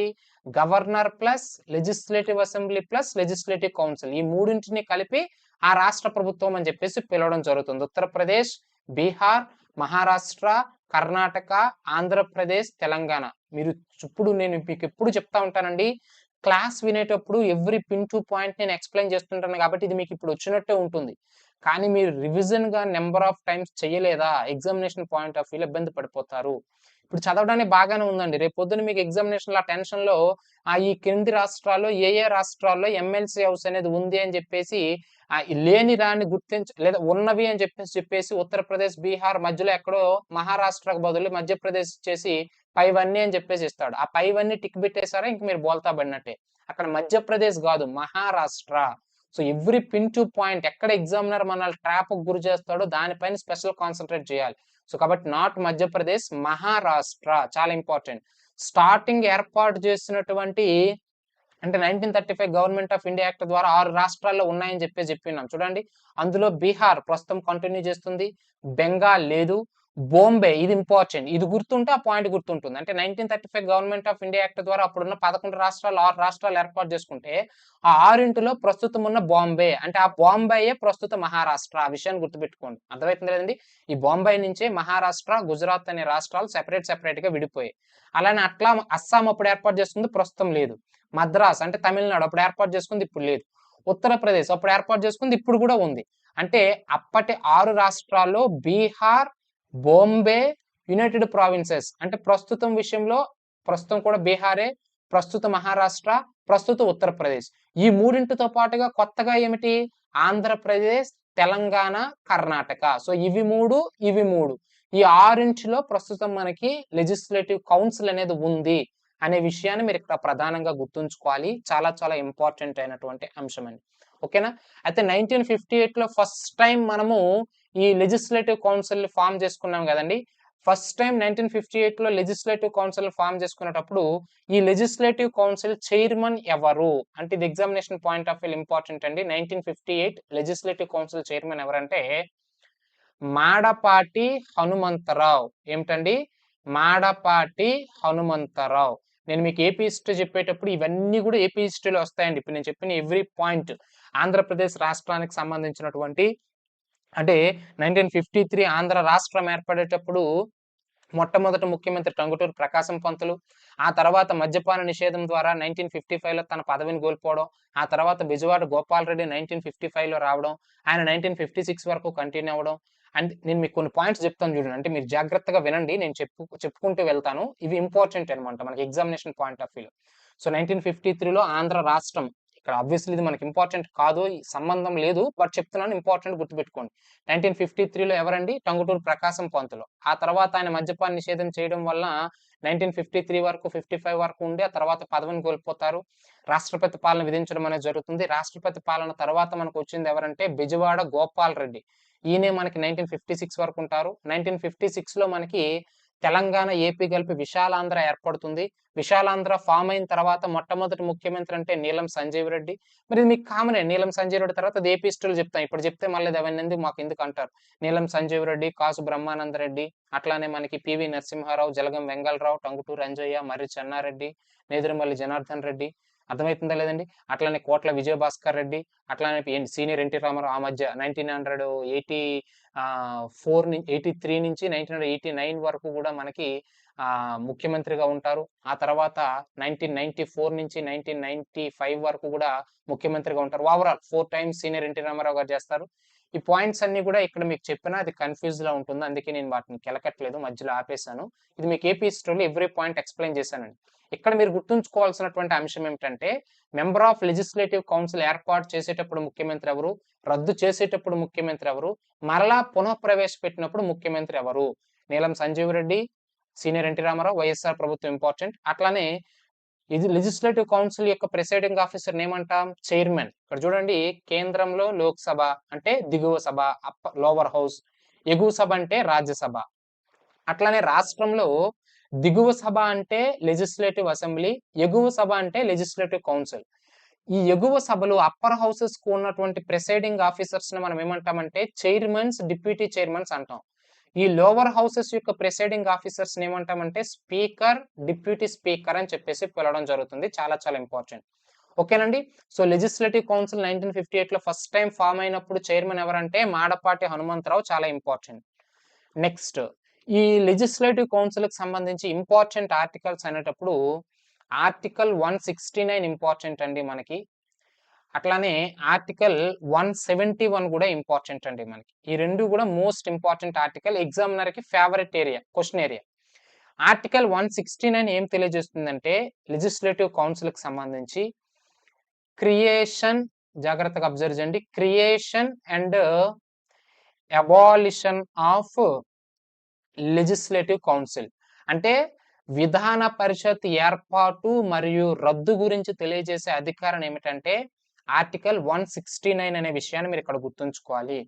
ఎట్లా క్రియేషన్ ఎట్లా జరుగుతుంది, అబాలిషన్ ఎట్లా జరుగుతుంది అంటే ఎప్పుడైనా సరే ఒక రాష్ట్రంలో లెజిస్లేటివ్ కౌన్సిల్ ఉండాలా వద్దా అనేది డిసైడ్ చేసేది ఎవరన్నా ఆ రాష్ట్ర అసెంబ్లీకి ఇవ్వడం జరిగింది, రాష్ట్ర ప్రభుత్వానికి ఇవ్వడం జరిగింది. అంటే ఎమ్మెల్యేస్ అనేవారు ఏం చేస్తారంటే 2/3 మెజార్టీతో ఒక రెజల్యూషన్ పాస్ చేసి దాన్ని ఎక్కడికి పంపిస్తారు? పార్లమెంట్కి పంపిస్తారు. పార్లమెంట్ ఏం చేస్తుంది? ఒకవేళ సింపుల్ మెజార్టీతో కనుక ఆమోదిస్తే ఆ రాష్ట్రంలో లెజిస్లేటివ్ కౌన్సిల్ ఏర్పాటు చేయాలా లేదా లెజిస్లేటివ్ కౌన్సిల్ రద్దు చేయాలనేది డిసైడ్ అవుతుంది. ఏర్పాటుకైనా రద్దుకైనా ఒకటే ప్రొసీజర్. ఏమిటా procedure? Member of legislative assemblies 2/3 మెజార్టీతో ఒక రెజల్యూషన్ పాస్ చేసి ఆ రెజల్యూషన్ పార్లమెంట్కి పంపిస్తే పార్లమెంట్ దాన్ని సింపుల్ మెజార్టీతో ఆమోదిస్తే ఆ రాష్ట్రంలో లెజిస్లేటివ్ కౌన్సిల్ ఏర్పాటు చేయాలనుకుంటే ఏర్పాటు చేస్తారు, రద్దు చేయాలనుకుంటే రద్దు చేస్తారు. End of the day parliament simple మెజార్టీతో ఆమోదించడం అనేది ఇక్కడ ఇంపార్టెంట్ అండి. ఎందుకంటే 2019-20లో మనకి వైఎస్ జగన్మోహన్ రెడ్డి ప్రభుత్వం ఉండేటప్పుడు అసలు లెజిస్లేటివ్ కౌన్సిల్ మాకొద్దు, రద్దు చేసేయండి అని చెప్పేసి మెంబర్ ఆఫ్ లెజిస్లేటివ్ అసెంబ్లీ 2/3 మెజార్టీతో రెజల్యూషన్ పాస్ చేసి దాన్ని పార్లమెంట్కి పంపిస్తే పార్లమెంట్ దాన్ని ఆమోదించలేదండి. అర్థమవుతుందా లేదా? సో కాబట్టి ఎండ్ ఆఫ్ ది డే ఎక్కడి నుంచి ఎక్కడికి వెళ్తుంది అంటే పార్లమెంట్ నుంచి రాష్ట్రానికి వస్తుందా, రాష్ట్రం నుంచి పార్లమెంట్కి వెళ్తుందా? లెజిస్లేటివ్ కౌన్సిల్ ఏర్పాటు చేయాలన్నా రద్దు చేయాలన్న రెజల్యూషన్ అంటే రాష్ట్రం నుంచి పార్లమెంట్కి వెళ్తుంది. అంటే అయ్యా మా రాష్ట్రంలో లెజిస్లేటివ్ కౌన్సిల్ ఏర్పాటు చేయండి అని చెప్పేసి మెంబర్ ఆఫ్ లెజిస్లేటివ్ అసెంబ్లీ 2/3 మెజార్టీతో ఒక రెజల్యూషన్ పాస్ చేసి పార్లమెంట్కి పంపిస్తే పార్లమెంట్ సింపుల్ మెజార్టీతో ఆమోదిస్తే అప్పుడు ఆ రాష్ట్రంలో లెజిస్లేటివ్ కౌన్సిల్ ఫామ్ అవుతుంది. ఒకవేళ రద్దు చేయి, ఇప్పుడు జగన్మోహన్ రెడ్డి ప్రభుత్వం చూడండి, అయ్యా 2/3 మెజార్టీతో మేము రెజల్యూషన్ పాస్ చేసాము, ఇప్పుడు మీరు దాన్ని సింపుల్ మెజార్టీతో ఆమోదించండి, మా రాష్ట్రానికి ఒక సభ చాలు, లెజిస్లేటివ్ అసెంబ్లీ, లెజిస్లేటివ్ కౌన్సిల్ మాకు వద్దు అని చెప్పేసి వైఎస్ జగన్మోహన్ రెడ్డి ప్రభుత్వం రద్దు చేయమని చెప్తే పార్లమెంట్ ఆమోదించిందా? ఆమోదించలేదు. సింపుల్ మెజార్టీ కూడా రాలే, అసలు ఓటింగ్కే పెట్టలేదు. అర్థమవుతుంది లేదండి? సో ఏదైనా సరే end of the day parliament simple మెజార్టీతో అంటే 2/3 రెజల్యూషన్ తో పాస్ చేసిన దాన్ని పార్లమెంట్ సింపుల్ మెజార్టీతో ఆమోదిస్తేనే ఒక రాష్ట్రంలో లెజిస్లేటివ్ కౌన్సిల్ ఫామ్ అవడం లేదా రద్దు అవ్వడం అనేది జరుగుతుంది. ఇక్కడ ఇంపార్టెంట్ పాయింట్ అండి. ఎందుకు చిన్న పాయింట్ అని ఎక్కువ సార్లు మీకు ఎక్స్ప్లెయిన్ చేస్తున్నానంటే ఎగ్జామినర్ ఫేవరెట్ ఏరియా ఇది. అర్థమైతలేదు. ఏది ఎక్కడి నుంచి ఎక్కడికి వెళ్తుంది. సింపుల్‌గా రేపు పొద్దున్న మీకు అనేస్తాడు. ఒక రాష్ట్రంలో లెజిస్లేటివ్ కౌన్సిల్ ఫార్మ్ చేయాలి అంటే పార్లమెంట్ సింపుల్ మెజారిటీ ద్వారా పాస్ చేసిన రెజల్యూషన్‌ని మెంబర్ ఆఫ్ లెజిస్లేటివ్ అసెంబ్లీ 2/3 మెజారిటీతో పాస్ చేస్తే దాన్ని ఏర్పాటు చేయొచ్చు. ఈ స్టేట్మెంట్ రాంగ్ ఆర్ రైట్ అంటే ఫ్లోలో అది కరెక్ట్ అనుకుంటారు మీరు. బట్ ఇట్స్ నాట్ ట్రూ అండి. ముందు ఎమ్మెల్యే సభ 2/3 అంటే ఒక రాష్ట్రంలో లెజిస్లేటివ్ కౌన్సిల్ యొక్క ఉండాలా? ఉండకూడదా? అనేది దాని యొక్క ఆహ్, రాత. అంటే ఒక రకంగా చెప్పాలి లెజిస్లేటివ్ కౌన్సిల్ యొక్క ఎగ్జిస్టెన్స్‌ని డిసైడ్ చేసేది ఎవరంటే ఎమ్మెల్యే హౌసే. ఆ విషయాన్ని మీరు గుర్తుపెట్టుకోండి. Okay. Next the most important ఏమిటంటే 171 ఆర్టికల్ అండి. మీరు దీనికి ఎన్ని స్టార్స్ ఏసుకున్నా ఎగ్జామినర్ ఫేవరెట్ క్వెషన్ ఏరియా. ఏమిటి 171 ఆర్టికల్ దేని గురించి తెలియజేస్తుందంటే composition of the legislative council. అంటే లెజిస్లేటివ్ కౌన్సిల్ యొక్క నిర్మాణం ఎట్లా జరుగుతుంది? అంటే లెజిస్లేటివ్ కౌన్సిల్‌కి ఎట్లా ఎన్నుకోబడతారు? ఇప్పుడు member of legislative assembly. Legislative assembly అంటే ఎమ్మెల్యేలను మనం ఎట్లా ఎన్నుకుంటాం మీకు తెలుసు. అకార్డింగ్ టు ఆర్టికల్ 326 ప్రకారం వయోజన ఓటు హక్కు ద్వారా 18 సంవత్సరాలు నిండిన ప్రతి పౌరుడు కూడా మీ మీ నియోజకవర్గాల్లో మీ మీ ఎమ్మెల్యేలను డైరెక్ట్‌గా ఎన్నుకుంటారు. డైరెక్ట్ ఎలక్షన్ ద్వారా. సో, అట్లా మన రాష్ట్రంలో 175 ఎమ్మెల్యేలను ఎన్నుకోవడం అనేది జరుగుతుంది. ఆంధ్రప్రదేశ్ రాష్ట్రానికి, తెలంగాణ అయితే 119. బట్ లెజిస్లేటివ్ కౌన్సిల్‌కి ఆ లెజిస్లేటివ్ అంటే ఎమ్మెల్సీలు అంటాం. లెజిస్లేటివ్ అసెంబ్లీలో ఉంటే వారిని మెంబర్ ఆఫ్ లెజిస్లేటివ్ అసెంబ్లీస్ అంటారు. ఎమ్మెల్సీ సభ్యులనేమో లెజిస్లేటివ్ కౌన్సిల్ మెంబర్స్‌ని ఏమంటారంటే ఎమ్మెల్సీలు అంటారు. Member of legislative councils. మరి వీరు ఎట్లా ఏ పద్ధతి ద్వారా వీళ్ళు అధికారంలోకి వస్తారంటే ఓవరాల్ 5 మెథడ్స్ ద్వారా వీళ్ళు అధికారంలోకి రావడం జరుగుతుందండి. అదేమిటంటే 1/3 మెంబర్స్ వచ్చేసి మనకి ఎమ్మెల్యేస్ ఎన్నుకోవడం అనేది జరుగుతుందండి. అంటే మనం ఎవరైతే ఎమ్మెల్యేస్‌కి మనం ఓటు వేసి ఎన్నుకుంటామో ఈ 175 ఎమ్మెల్యేస్ వీళ్ళు 1/3 అంటే ఓవరాల్ ఎమ్మెల్సీలలో 1/3 మెంబర్స్‌ని ఎమ్మెల్యేలు ఎన్నుకుంటారండి. నెక్స్ట్ ఈ క్లాసిఫికేషన్ ఇంపార్టెంట్. 1/3 మెంబర్స్‌ని వచ్చేసి లోకల్ బాడీస్ ఎన్నుకుంటాయండి. అంటే లోకల్ బాడీస్ అంటే ఈ జెడ్పీటీసీలు, ఎంపీటీసీలు ఉంటారు కదా! వాళ్ళు 1/3 మెంబర్స్ అంటే ఓవరాల్ మెంబర్స్‌లో 1/3 మెంబర్స్‌ని లోకల్ బాడీస్ నుంచి ఎన్నుకోవడం అనేది జరుగుతుంది. నెక్స్ట్ 1/12 వచ్చేసి టీచర్స్ ఎన్నుకోవడం అనేది జరుగుతుందండి. చాలా ఇంపార్టెంట్. టీచర్స్ అంటే ఎవరంటే గవర్నమెంట్ టీచర్స్. అంటే ఈ యొక్క హై స్కూల్ లెవెల్ దాటి ఉన్నటువంటి గవర్నమెంట్ టీచర్స్ అనేవారు ఏమిటి 1/12 మెంబర్స్‌ని ఎమ్మెల్సీలుగా ఎన్నుకోవడం అనేది జరుగుతుంది. నెక్స్ట్ 1/12 వచ్చేసి గ్రాడ్యుయేట్స్ ఎన్నుకోవడం అనేది జరుగుతుందండి. గ్రాడ్యుయేట్స్ అంటే డిగ్రీ కంప్లీట్ అయ్యి అంటే గ్రాడ్యుయేషన్ కంప్లీట్ అయ్యి 3 ఇయర్స్ దాటిన వాళ్ళకి ఓటు హక్కు ఉంటుందండి. అంటే గ్రాడ్యుయేషన్ అంటే నా యొక్క డిగ్రీ అనేది 2020లో కంప్లీట్ అయిందంటే ఆఫ్టర్ 3 ఇయర్స్ అంటే 2023 నుంచి నేను గ్రాడ్యుయేట్ ఎమ్మెల్సీకి ఓటు వేయవచ్చును నేను. అర్థమవుతుందా? సో, ఇట్లా గ్రాడ్యుయేట్స్ అనేవారు 1/12 మెంబర్స్‌ని ఎన్నుకుంటారండి. ఇంకా ఫైనల్‌గా వచ్చేసి 1/6 మెంబర్స్‌ని గవర్నర్ ఎన్నుకోవడం అనేది జరుగుతుందండి. చాలా ఇంపార్టెంట్. సో, గవర్నర్ ఎవరిని ఎన్నుకుంటారంటే 5 రంగాలలో విశేష సేవలందించినటువంటి వ్యక్తుల్ని స్పెషల్ పర్సన్స్‌ని ఎన్నుకుంటారు. ఏమిటి 5 రంగాలు? ఒకటవది చాలా ఇంపార్టెంట్ ఆర్ట్స్ కళలు. ఇంపార్టెంట్ అండి. నేను మీకు సెపరేట్ మార్కర్‌తో మెన్షన్ చేస్తాను. ఆర్ట్స్ కళలు, అట్లానే లిటరేచర్ సాహిత్యము, అట్లానే సోషల్ సర్వీసెస్ అంటే సామాజిక సేవ, అట్లానే సైన్స్, అలానే కోఆపరేటివ్ సర్వీస్ అని చెప్పేసి చెప్తా ఉంటాం. అంటే సహకార రంగాల్లో సేవలందించిన వారు. తెలుగులో అయితే కళలు, సాహిత్యము, సామాజిక సేవా రంగము, సైన్సు, అట్లానే సహకార రంగాల్లో సేవలందించిన 5 రంగాల్లో విశేష సేవలందించిన వ్యక్తుల్ని 1/6 మెంబర్స్‌ని గవర్నర్ నామినేట్ చేయడం అనేది జరుగుతుంది. ఇది ఇంపార్టెంట్ అండి. Governor nominate 1/6 members. సో, ఇట్లా 5 రకాల పద్ధతుల ద్వారా ఎమ్మెల్సీలు అనేవారు ఎన్నిక కావడం అనేది జరుగుతుంది. ఇప్పుడు let's say for example Andhra Pradesh legislative assembly యొక్క మెంబర్స్ ఎంతమంది అంటే 58. Telangana member of legislative sorry assembly కాదు కౌన్సిల్. లెజిస్లేటివ్ కౌన్సిల్ ఏపీకి ఎంతమంది అంటే 58. తెలంగాణకి ఎంత అంటే 40. ఈ నంబర్ ఎట్లా డిసైడ్ చేసామంటే ఇది నేను ఫ్యూచర్‌లో చెప్తాను. ఇక్కడ మీరు నంబర్ గుర్తుపెట్టుకోండి చాలు. 58 మెంబర్స్ ఉన్నారు ప్రెజెంట్. తెలంగాణలో 40 మెంబర్స్ ఉన్నారు. అంటే ఇప్పుడు ఫర్ ఎగ్జాంపుల్ ఏపీని ఎగ్జాంపుల్‌గా తీసుకుంటే ఈ 58 మెంబర్స్‌లో 1/3 ఎమ్మెల్సీలను ఎవరు ఎన్నుకుంటారు? ఎమ్మెల్యేలు ఎన్నుకుంటారు. ఈ 58లో 1/3 మెంబర్స్‌ని ఎవరు ఎన్నుకుంటారు? లోకల్ బాడీస్ జెడ్పీటీసీలు, ఎంపీటీసీలు ఎన్నుకుంటారు. ఈ 58లో 1/12 మెంబర్స్‌ని ఎవరు ఎన్నుకుంటారు? Teachers, government teachers. అక్కడ టీచర్స్ అంటే మళ్ళీ ప్రైవేట్ టీచర్స్ కాదండి. Government teachers.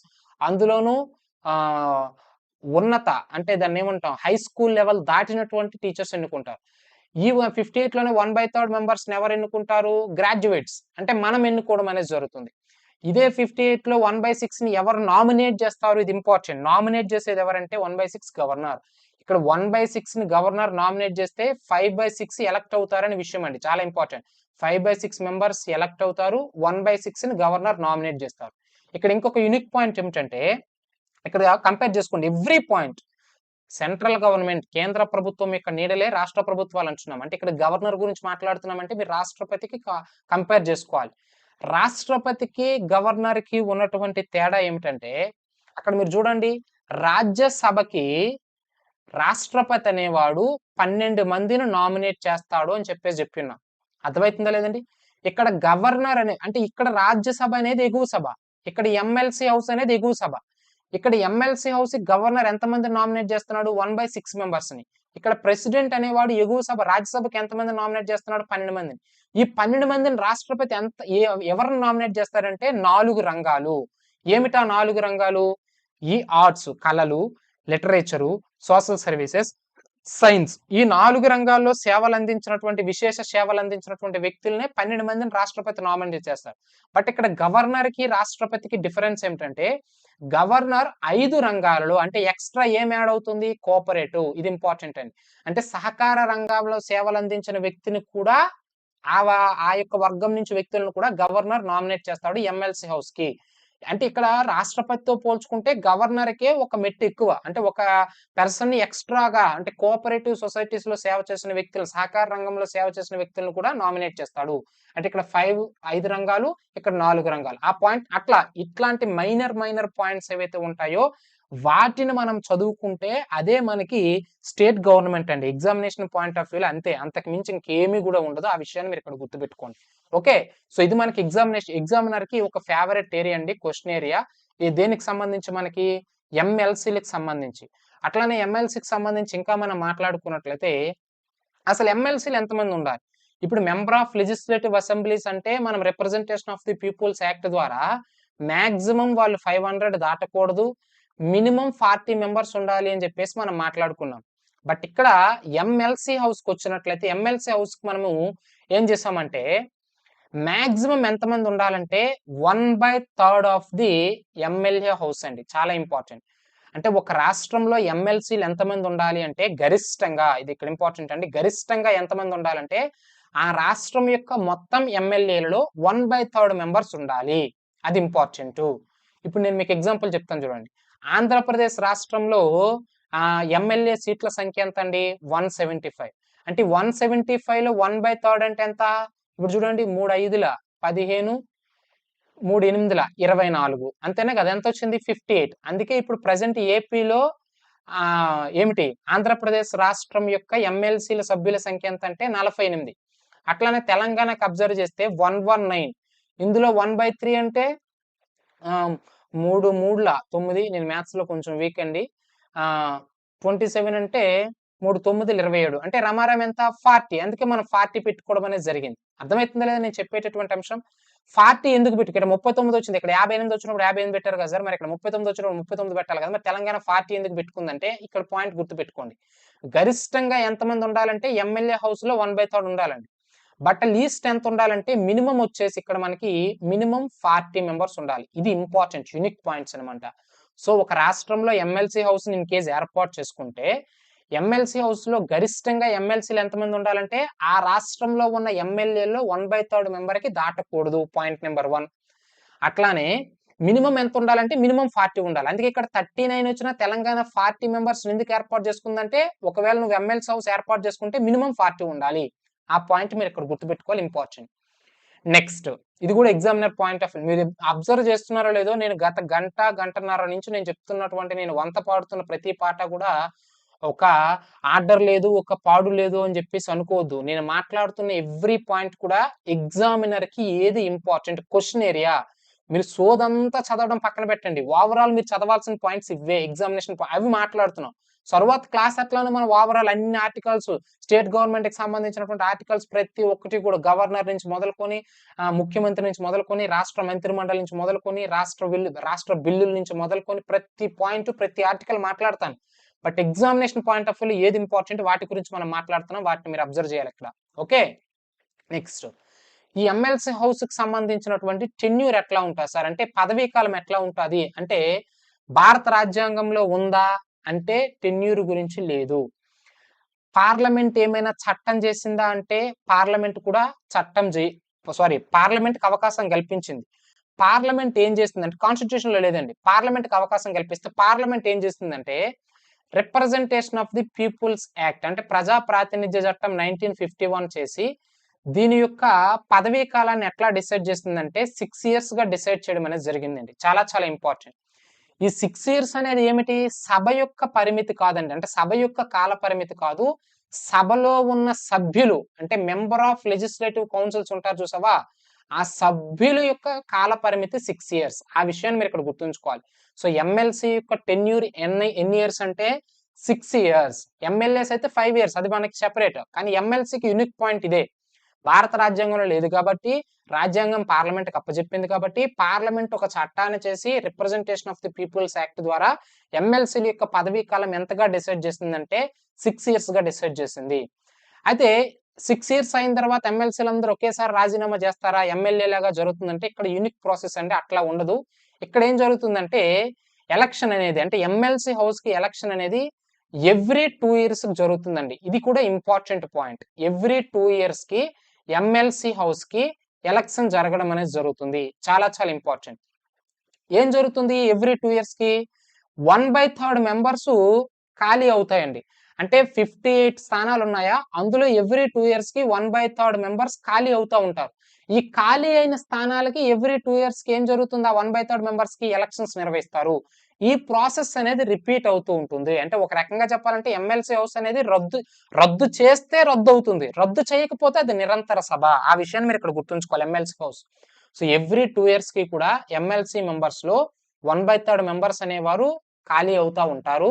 ఆ 1/3 మెంబర్స్ కి ఎవ్రీ 2 years కి ఎలక్షన్స్ జరుగుతూ ఉంటుంది. ఈ ప్రొసీజర్ కంటిన్యూ అవుతా ఉంటుంది. ఆ విషయాన్ని మీరు ఇక్కడ గుర్తుపెట్టుకోవాలి. ఇది మనకి overall member of legislative councils అంటే ఎమ్మెల్సీ లెజిస్లేటివ్ కౌన్సిల్ సభకు సంబంధించినటువంటి ఓవరాల్ ఇన్ఫర్మేషన్ అండి. చాలా చాలా ఇంపార్టెంట్.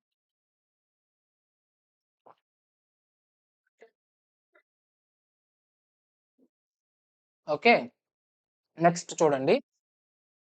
నెక్స్ట్ వచ్చేసి ఎగ్జామినర్ యొక్క ఫేవరెట్ క్వశ్చన్ ఏరియా ఏమిటంటే ఇంకొకటి బిల్స్ అండి. అంటే బిల్లుల విషయంలో ఎమ్మెల్యే హౌస్ ఎమ్మెల్సీ హౌసుల యొక్క పాత్ర ఎట్లా ఉంటుంది, ఎవరిది అప్పర్ హ్యాండ్ ఉంటుంది, ఎవరిది లోవర్ హ్యాండ్ ఉంటుంది, ప్రాధాన్యత క్రమంలో ఎవరిది ఎక్కువ ప్రాధాన్యత ఉంటుంది అనేది మాట్లాడుకున్నట్లయితే ఇది కూడా examination point of view important అండి.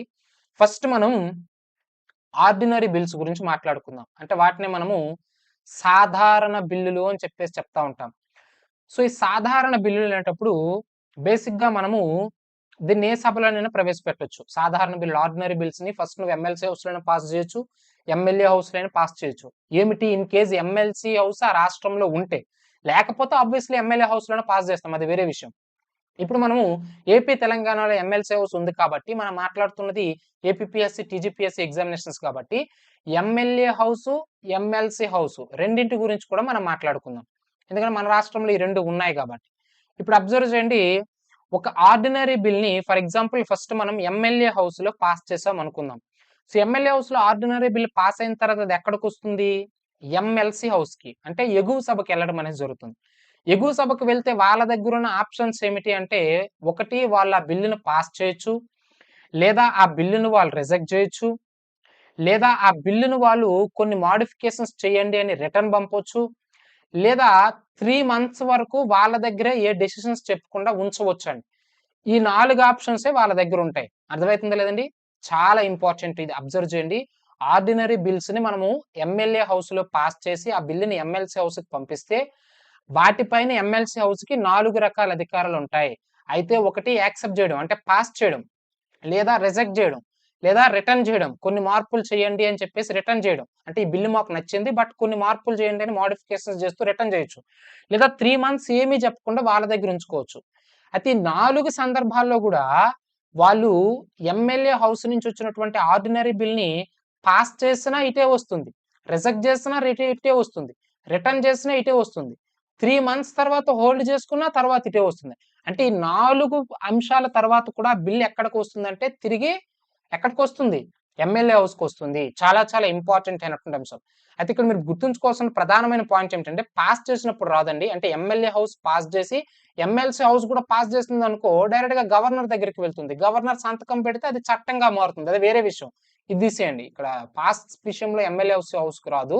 బట్ రిజెక్ట్ చేసింది అనుకోండి, రిజెక్ట్ చేసినా ఎమ్మెల్యే హౌస్కి వస్తుంది, రిటర్న్ చేసినా ఎమ్మెల్యే హౌస్కి వస్తుంది, 3 months తన దగ్గర హోల్డ్ చేసుకున్న తర్వాత 3 months తర్వాత అయినా ఎమ్మెల్యే హౌస్కి వస్తుంది. ఇది ఇంపార్టెంట్, ఆ పాయింట్ గుర్తుపెట్టుకోండి. అర్థమవుతుంది లేదండి? సో ఒక ఆర్డినరీ బిల్ ని ఎమ్మెల్యే హౌస్ నుంచి ఎమ్మెల్సీ హౌస్కి వస్తే ఎమ్మెల్సీ హౌస్ పాస్ చేయొచ్చు, రిజెక్ట్ చేయొచ్చు, రిటర్న్ చేయొచ్చు, 3 months తన దగ్గర హోల్డ్ చేసుకోవచ్చు. పాస్ చేస్తే ప్రాబ్లమే లేదు, గవర్నర్ దగ్గరికి వెళ్తుంది, అది చట్టంగా మారుతుంది. బట్ రిజెక్ట్ చేసినా రిటర్న్ చేసినా 3 months తర్వాత హోల్డ్ లో పెట్టుకుని తర్వాత దాన్ని పంపించిన ఈ 3 సందర్భాల్లో బిల్లు మరలా ఎవరి దగ్గరికి వస్తుందంటే ఎమ్మెల్యే హౌస్ కి. ఇప్పుడు సెకండ్ టైం అంటే ఇప్పుడు బిల్లుని సెకండ్ టైం ఎమ్మెల్యే హౌస్కి వచ్చింది కదా, ఇప్పుడు ప్రొసీజర్ చూద్దాం. ఇప్పుడు సెకండ్ టైం ఎమ్మెల్యే హౌస్కి వచ్చిన తర్వాత ఇప్పుడు ఎట్లా ఉంటుంది ప్రొసీజర్ అంటే, ఇది ఎమ్మెల్సీ హౌస్ కదా, సారీ. ఇప్పుడు చూడండి, ఇప్పుడు సెకండ్ టైం వీళ్ళ దగ్గరకు వచ్చింది కదా, సెకండ్ టైం వచ్చిన తర్వాత ఈ ఎమ్మెల్యే హౌస్ అనేది వీళ్ళు ఏదో చేంజెస్ చూపించారు, అంటే ఈ మార్పు చేయండి మాకు బిల్ ఇష్టమే బట్ మేము దీన్ని రిటర్న్ చేస్తున్నాం అని చెప్పేసి చెప్పింది. దాటిని వీళ్ళు మాడిఫికేషన్స్ చేయొచ్చు, మాడిఫికేషన్స్ చేయకపోవచ్చు. అంటే వీళ్ళకి నచ్చితే ఆ మాడిఫికేషన్స్ చేసి పాస్ చేయొచ్చు, చేయకుండా పాస్ చేయొచ్చు. ఏమి చేసైనా రెండవసారి గనుక ఎమ్మెల్యే హౌస్ నుంచి ఈ యొక్క బిల్ అనేది ఎమ్మెల్సీ హౌస్ కి వెళ్ళింది అనుకో, వీళ్ళకున్న ఆప్షన్స్ ఏమిటయ్యా అంటే అయితే పాస్ చేయాలి. 1 minute అండి. ఓకే. సో రెండవసారి ఈ బిల్ అనేది ఎమ్మెల్యే హౌస్ నుంచి ఎమ్మెల్సీ హౌస్కి వస్తే అయితే వాళ్ళు దాన్ని పాస్ చేయాలి లేదా రిజెక్ట్ చేయాలి. చాలా చాలా ఇంపార్టెంట్ అయినటువంటి అంశం. అయితే పాస్ చేయాలి లేదా రిజెక్ట్ చేయాలి. ఇక్కడ మీరు గుర్తుంచుకోవాల్సినటువంటి పాయింట్ ఏమిటంటే రెండవసారి ఆర్డినరీ బిల్ అనేది ఎమ్మెల్యే హౌస్ అనేది పాస్ చేసి ఎమ్మెల్సీ హౌస్కి పంపిస్తే వాళ్ళు పాస్ చేసినా రిజెక్ట్ చేసినా యాక్సెప్ట్ చేసినట్లే. ఆ విషయాన్ని మీరు ఇక్కడ గుర్తుపెట్టుకోవాలి, చాలా చాలా ఇంపార్టెంట్. ఎమ్మెల్యే హౌస్ నుంచి ఎమ్మెల్సీ హౌస్ కి బిల్లు వచ్చింది అంటే రెండవసారి వచ్చింది అంటే వాళ్ళు పాస్ చేయొచ్చు, రిజెక్ట్ చేయొచ్చు, పాస్ చేసినా రిజెక్ట్ చేసినా యాక్సెప్ట్ చేసినట్లే. ఈ విషయాన్ని మీరు ఇక్కడ గుర్తుంచుకోవాలి. మూడో పాయింట్ కూడా ఉంటుందండి, 1 month వరకు హోల్డ్ చేయొచ్చు. అంటే సెకండ్ టైం ఒక ఆర్డినరీ బిల్ ఎమ్మెల్యే హౌస్ నుంచి ఎమ్మెల్సీ హౌస్కి వస్తే దాని దగ్గర ఉన్న ఆప్షన్స్ ఏమిటంటే 3. ఒకటి పాస్ చేయొచ్చు లేదా రిజెక్ట్ చేయొచ్చు. పాస్ చేసినా రిజెక్ట్ చేసినా, పాస్ చేస్తే ఆబ్వియస్లీ అది యాక్సెప్ట్ చేసినట్లే, రిజెక్ట్ చేసినా కూడా యాక్సెప్ట్ చేసినట్లే. మూడవ పాయింట్ ఏంటంటే ఇంకో 1 month తన దగ్గర హోల్డ్ చేసుకోవచ్చు. అంటే ఓవరాల్ ఒక ఆర్డినరీ బిల్ని ఎమ్మెల్సీ హౌస్ పాస్ అవ్వకుండా మాక్సిమం ఎంత టైం పీరియడ్ ఉంచొచ్చు అంటే ఇది 3 months ప్లస్ ఇది ఒక 1 month, అంటే 4 months వరకు హోల్డ్ చేయగలుగుతుంది. ఇది కూడా ఒక ప్రీవియస్ ఇయర్ క్వశ్చన్ అండి. అంటే ఆర్డినరీ బిల్ విషయంలో ఎమ్మెల్యే హౌస్ అంటే ఎమ్మెల్యే హౌస్ అసెంబ్లీ పాస్ చేసినటువంటి ఒక ఆర్డినరీ బిల్ ని ఎమ్మెల్సీ హౌస్ అది అమలు కాకుండా గరిష్టంగా ఎంత కాలం ఉంచగలుగుతుందంటే 4 months వరకు ఉంచగలుగుతుంది అనే విషయాన్ని మీరు ఇక్కడ గుర్తుపెట్టుకోవాలి. సో ఇక్కడ ఎగ్జామినేషన్ పాయింట్ ఆఫ్ వ్యూలో సాధారణ బిల్లు విషయంలో మొదటిసారి వచ్చినప్పుడు ఎమ్మెల్సీ హౌస్ ఎగువ సభ దగ్గర ఉన్న ఆప్షన్స్ ఏమిటి, రెండవసారి వచ్చినప్పుడు ఆప్షన్స్ ఏమిటి, ఆ విషయాన్ని మీరు ఇక్కడ గుర్తుపెట్టుకోవాలి. అర్థమవుతుందా లేదండి? సో చాలా చాలా ఇంపార్టెంట్. ఇక్కడ 1 month హోల్డ్ తర్వాత కూడా ఆ బిల్లు ఏమవుతుంది, యాక్సెప్ట్ చేసినట్లే. అంటే రెండవసారి ఒక బిల్లు సాధారణ బిల్లు ఎమ్మెల్యే హౌస్ నుంచి ఎమ్మెల్సీ హౌస్కి వస్తే వాళ్ళు పాస్ చేస్తే యాక్సెప్ట్ చేసినట్లే, రిజెక్ట్ చేసినా యాక్సెప్ట్ చేసినట్లే, 1 month తర్వాత హోల్డ్ చేసుకొని తర్వాత అయినా సరే యాక్సెప్ట్ చేసినట్లే. అది మీరు ఇక్కడ గుర్తుపెట్టుకోవాలి, ఇది మనకు చాలా చాలా ఇంపార్టెంట్ అండి. అయితే ఇక్కడ సాధారణ బిల్ అనేది మొదట ఎమ్మెల్యే హౌస్ లో పాస్ చేసి తరువాత ఎమ్మెల్సీ హౌస్ కి వెళ్తే ప్రొసీజర్ ఇది చెప్పాం. ఇప్పుడు సెకండ్ మెథడ్ 2 మాట్లాడుకున్నట్లయితే ఇప్పుడు ఇదే ఆర్డినరీ బిల్, ఇదే సాధారణ బిల్లుని మనము మొదట ఎమ్మెల్సీ హౌస్ లో పాస్ చేసాం, తరువాత ఎమ్మెల్యే హౌస్ కి వెళ్ళింది అనుకుందాం. ఇక్కడ జాగ్రత్తగా అబ్జర్వ్ చేయండి. అంటే ఆర్డినరీ బిల్ మనం ఎమ్మెల్సీ హౌస్ లోనైనా పాస్ చేయొచ్చు, ఎమ్మెల్యే హౌస్ లోనైనా పాస్ చేయొచ్చు అని చెప్పాం కదా. సో మొదట ఎమ్మెల్సీ హౌస్ లో పాస్ చేసి తరువాత ఎమ్మెల్యే హౌస్ కి వెళ్ళింది అనుకుందాం. అప్పుడు ఎమ్మెల్యే హౌస్ ఏం చేయొచ్చు అంటే అసెంబ్లీ ఏం చేయొచ్చు, అయితే పాస్ చేయొచ్చు లేదా రిజెక్ట్ చేయొచ్చు. రెండే రెండు ఆప్షన్స్. ఎమ్మెల్సీ హౌస్ నుంచి వచ్చిన ఆర్డినరీ బిల్ ని ఎమ్మెల్యే హౌస్ అయితే పాస్ చేయొచ్చు. పాస్ చేస్తే ఆబ్వియస్లీ గవర్నర్ దగ్గరికి వెళ్తుంది, చట్టం అవుతుంది. ఇన్ కేస్ రిజెక్ట్ చేస్తే, ఇది మనకి ఇంపార్టెంట్ పాయింట్. అంటే ఎమ్మెల్సీ హౌస్ లో పాస్ అయ్యి వచ్చినటువంటి ఆర్డినరీ బిల్ ని ఎమ్మెల్యే హౌస్ కనుక రిజెక్ట్ చేస్తే ఆ బిల్ ఏమవుతుంది అంటే ఇమ్మీడియట్ గా ల్యాప్స్ అయిపోతుంది. అంటే ఆ బిల్ అనేది ఏమవుతుంది, వీగిపోతుంది, రద్దయిపోతుంది అనే విషయాన్ని మీరు ఇక్కడ గుర్తుపెట్టుకోవాలి. అది ఇక్కడ యూనిక్ పాయింట్. అర్థమవుతుందా లేదండి? అదే ఎమ్మెల్యే హౌస్ నుంచి ఎమ్మెల్సీ హౌస్ కి వెళ్తే సినారియో డిఫరెంట్ గా ఉంది, దాన్ని మాట్లాడుకున్నాం పై పాయింట్ లో. బట్ ఎమ్మెల్సీ హౌస్ నుంచి ఎమ్మెల్యే హౌస్ కు ఒక ఆర్డినరీ బిల్ వస్తే అయితే పాస్ చేయొచ్చు లేదా రిజెక్ట్ చేయొచ్చు. కానీ రిజెక్ట్ చేస్తే ఆ బిల్ అనేది ఏమవుతుంది, వెంటనే ల్యాప్స్ అయిపోతుంది. అంటే ఇక్కడ మీకు అర్థం అవ్వాల్సినటువంటి విషయం ఏమిటంటే, ఆర్డినరీ బిల్స్ విషయంలో ఎమ్మెల్సీ హౌస్ తో పోల్చుకుంటే ఎమ్మెల్యే హౌస్ కి అప్పర్ హ్యాండ్ ఉంటుంది. అట్లానే ఇదే ఆర్డినరీ బిల్ విషయంలో లోక్సభ రాజ్యసభల మధ్య భిన్నాభిప్రాయాలు వ్యక్తమైతే ప్రెసిడెంట్ ఏం చేయొచ్చు, అకార్డింగ్ టు ఆర్టికల్ 108 ప్రకారము జాయింట్ సెషన్ అంటే ఉమ్మడి సమావేశాన్ని ఏర్పాటు చేయవచ్చునండి. బట్ ఇక్కడ రాష్ట్ర ప్రభుత్వం విషయంలో మాత్రం జాయింట్ సెషన్ కి అవకాశం లేదు. ఇది నెంబర్ ఆఫ్ టైమ్స్ ఎగ్జామినేషన్ అడిగినటువంటి క్వశ్చన్ అండి, చాలా చాలా ఇంపార్టెంట్. అంటే సాధారణ బిల్లుల విషయంలో ఒక సభ ఆమోదించి ఇంకొక సభ అంటే ఎమ్మెల్సీ హౌస్ ఆమోదించి ఎమ్మెల్యే హౌస్ ఆమోదించకపోయినా, ఎమ్మెల్యే హౌస్ ఆమోదించి ఎమ్మెల్సీ హౌస్ ఆమోదించకపోయినా, అంటే ఆర్డినరీ బిల్స్ విషయంలో స్టేట్ లో కనుక భిన్నాభిప్రాయాలు వ్యక్తమైతే జాయింట్ సెషన్ ని గవర్నర్ ఏర్పాటు చేయొచ్చు. అంటే ఎట్టి పరిస్థితుల్లో ఏర్పాటు చేయడానికి వీలు లేదు. అది ఇక్కడ యూనిక్ పాయింట్. కానీ కేంద్రంలో అయితే సాధారణ బిల్లుల విషయంలో లోక్సభ రాజ్యసభల మధ్య రెండు డిఫరెంట్ ఒపీనియన్స్ వస్తే అప్పుడు రాష్ట్రపతి ఏం చేస్తాడు, అకార్డింగ్ టు ఆర్టికల్ 108 ప్రకారం జాయింట్ సెషన్ ఏర్పాటు చేయొచ్చు. బట్ రాష్ట్రంలో సాధారణ బిల్లుల విషయంలో భిన్నాభిప్రాయాలు వస్తే జాయింట్ సెషన్ కి అవకాశం లేదు లేదు లేదు. ఇది యూనిక్ పాయింట్, గుర్తుపెట్టుకోవాలి. ఓకే, నెక్స్ట్ ఇది సాధారణ బిల్లులు అయితే.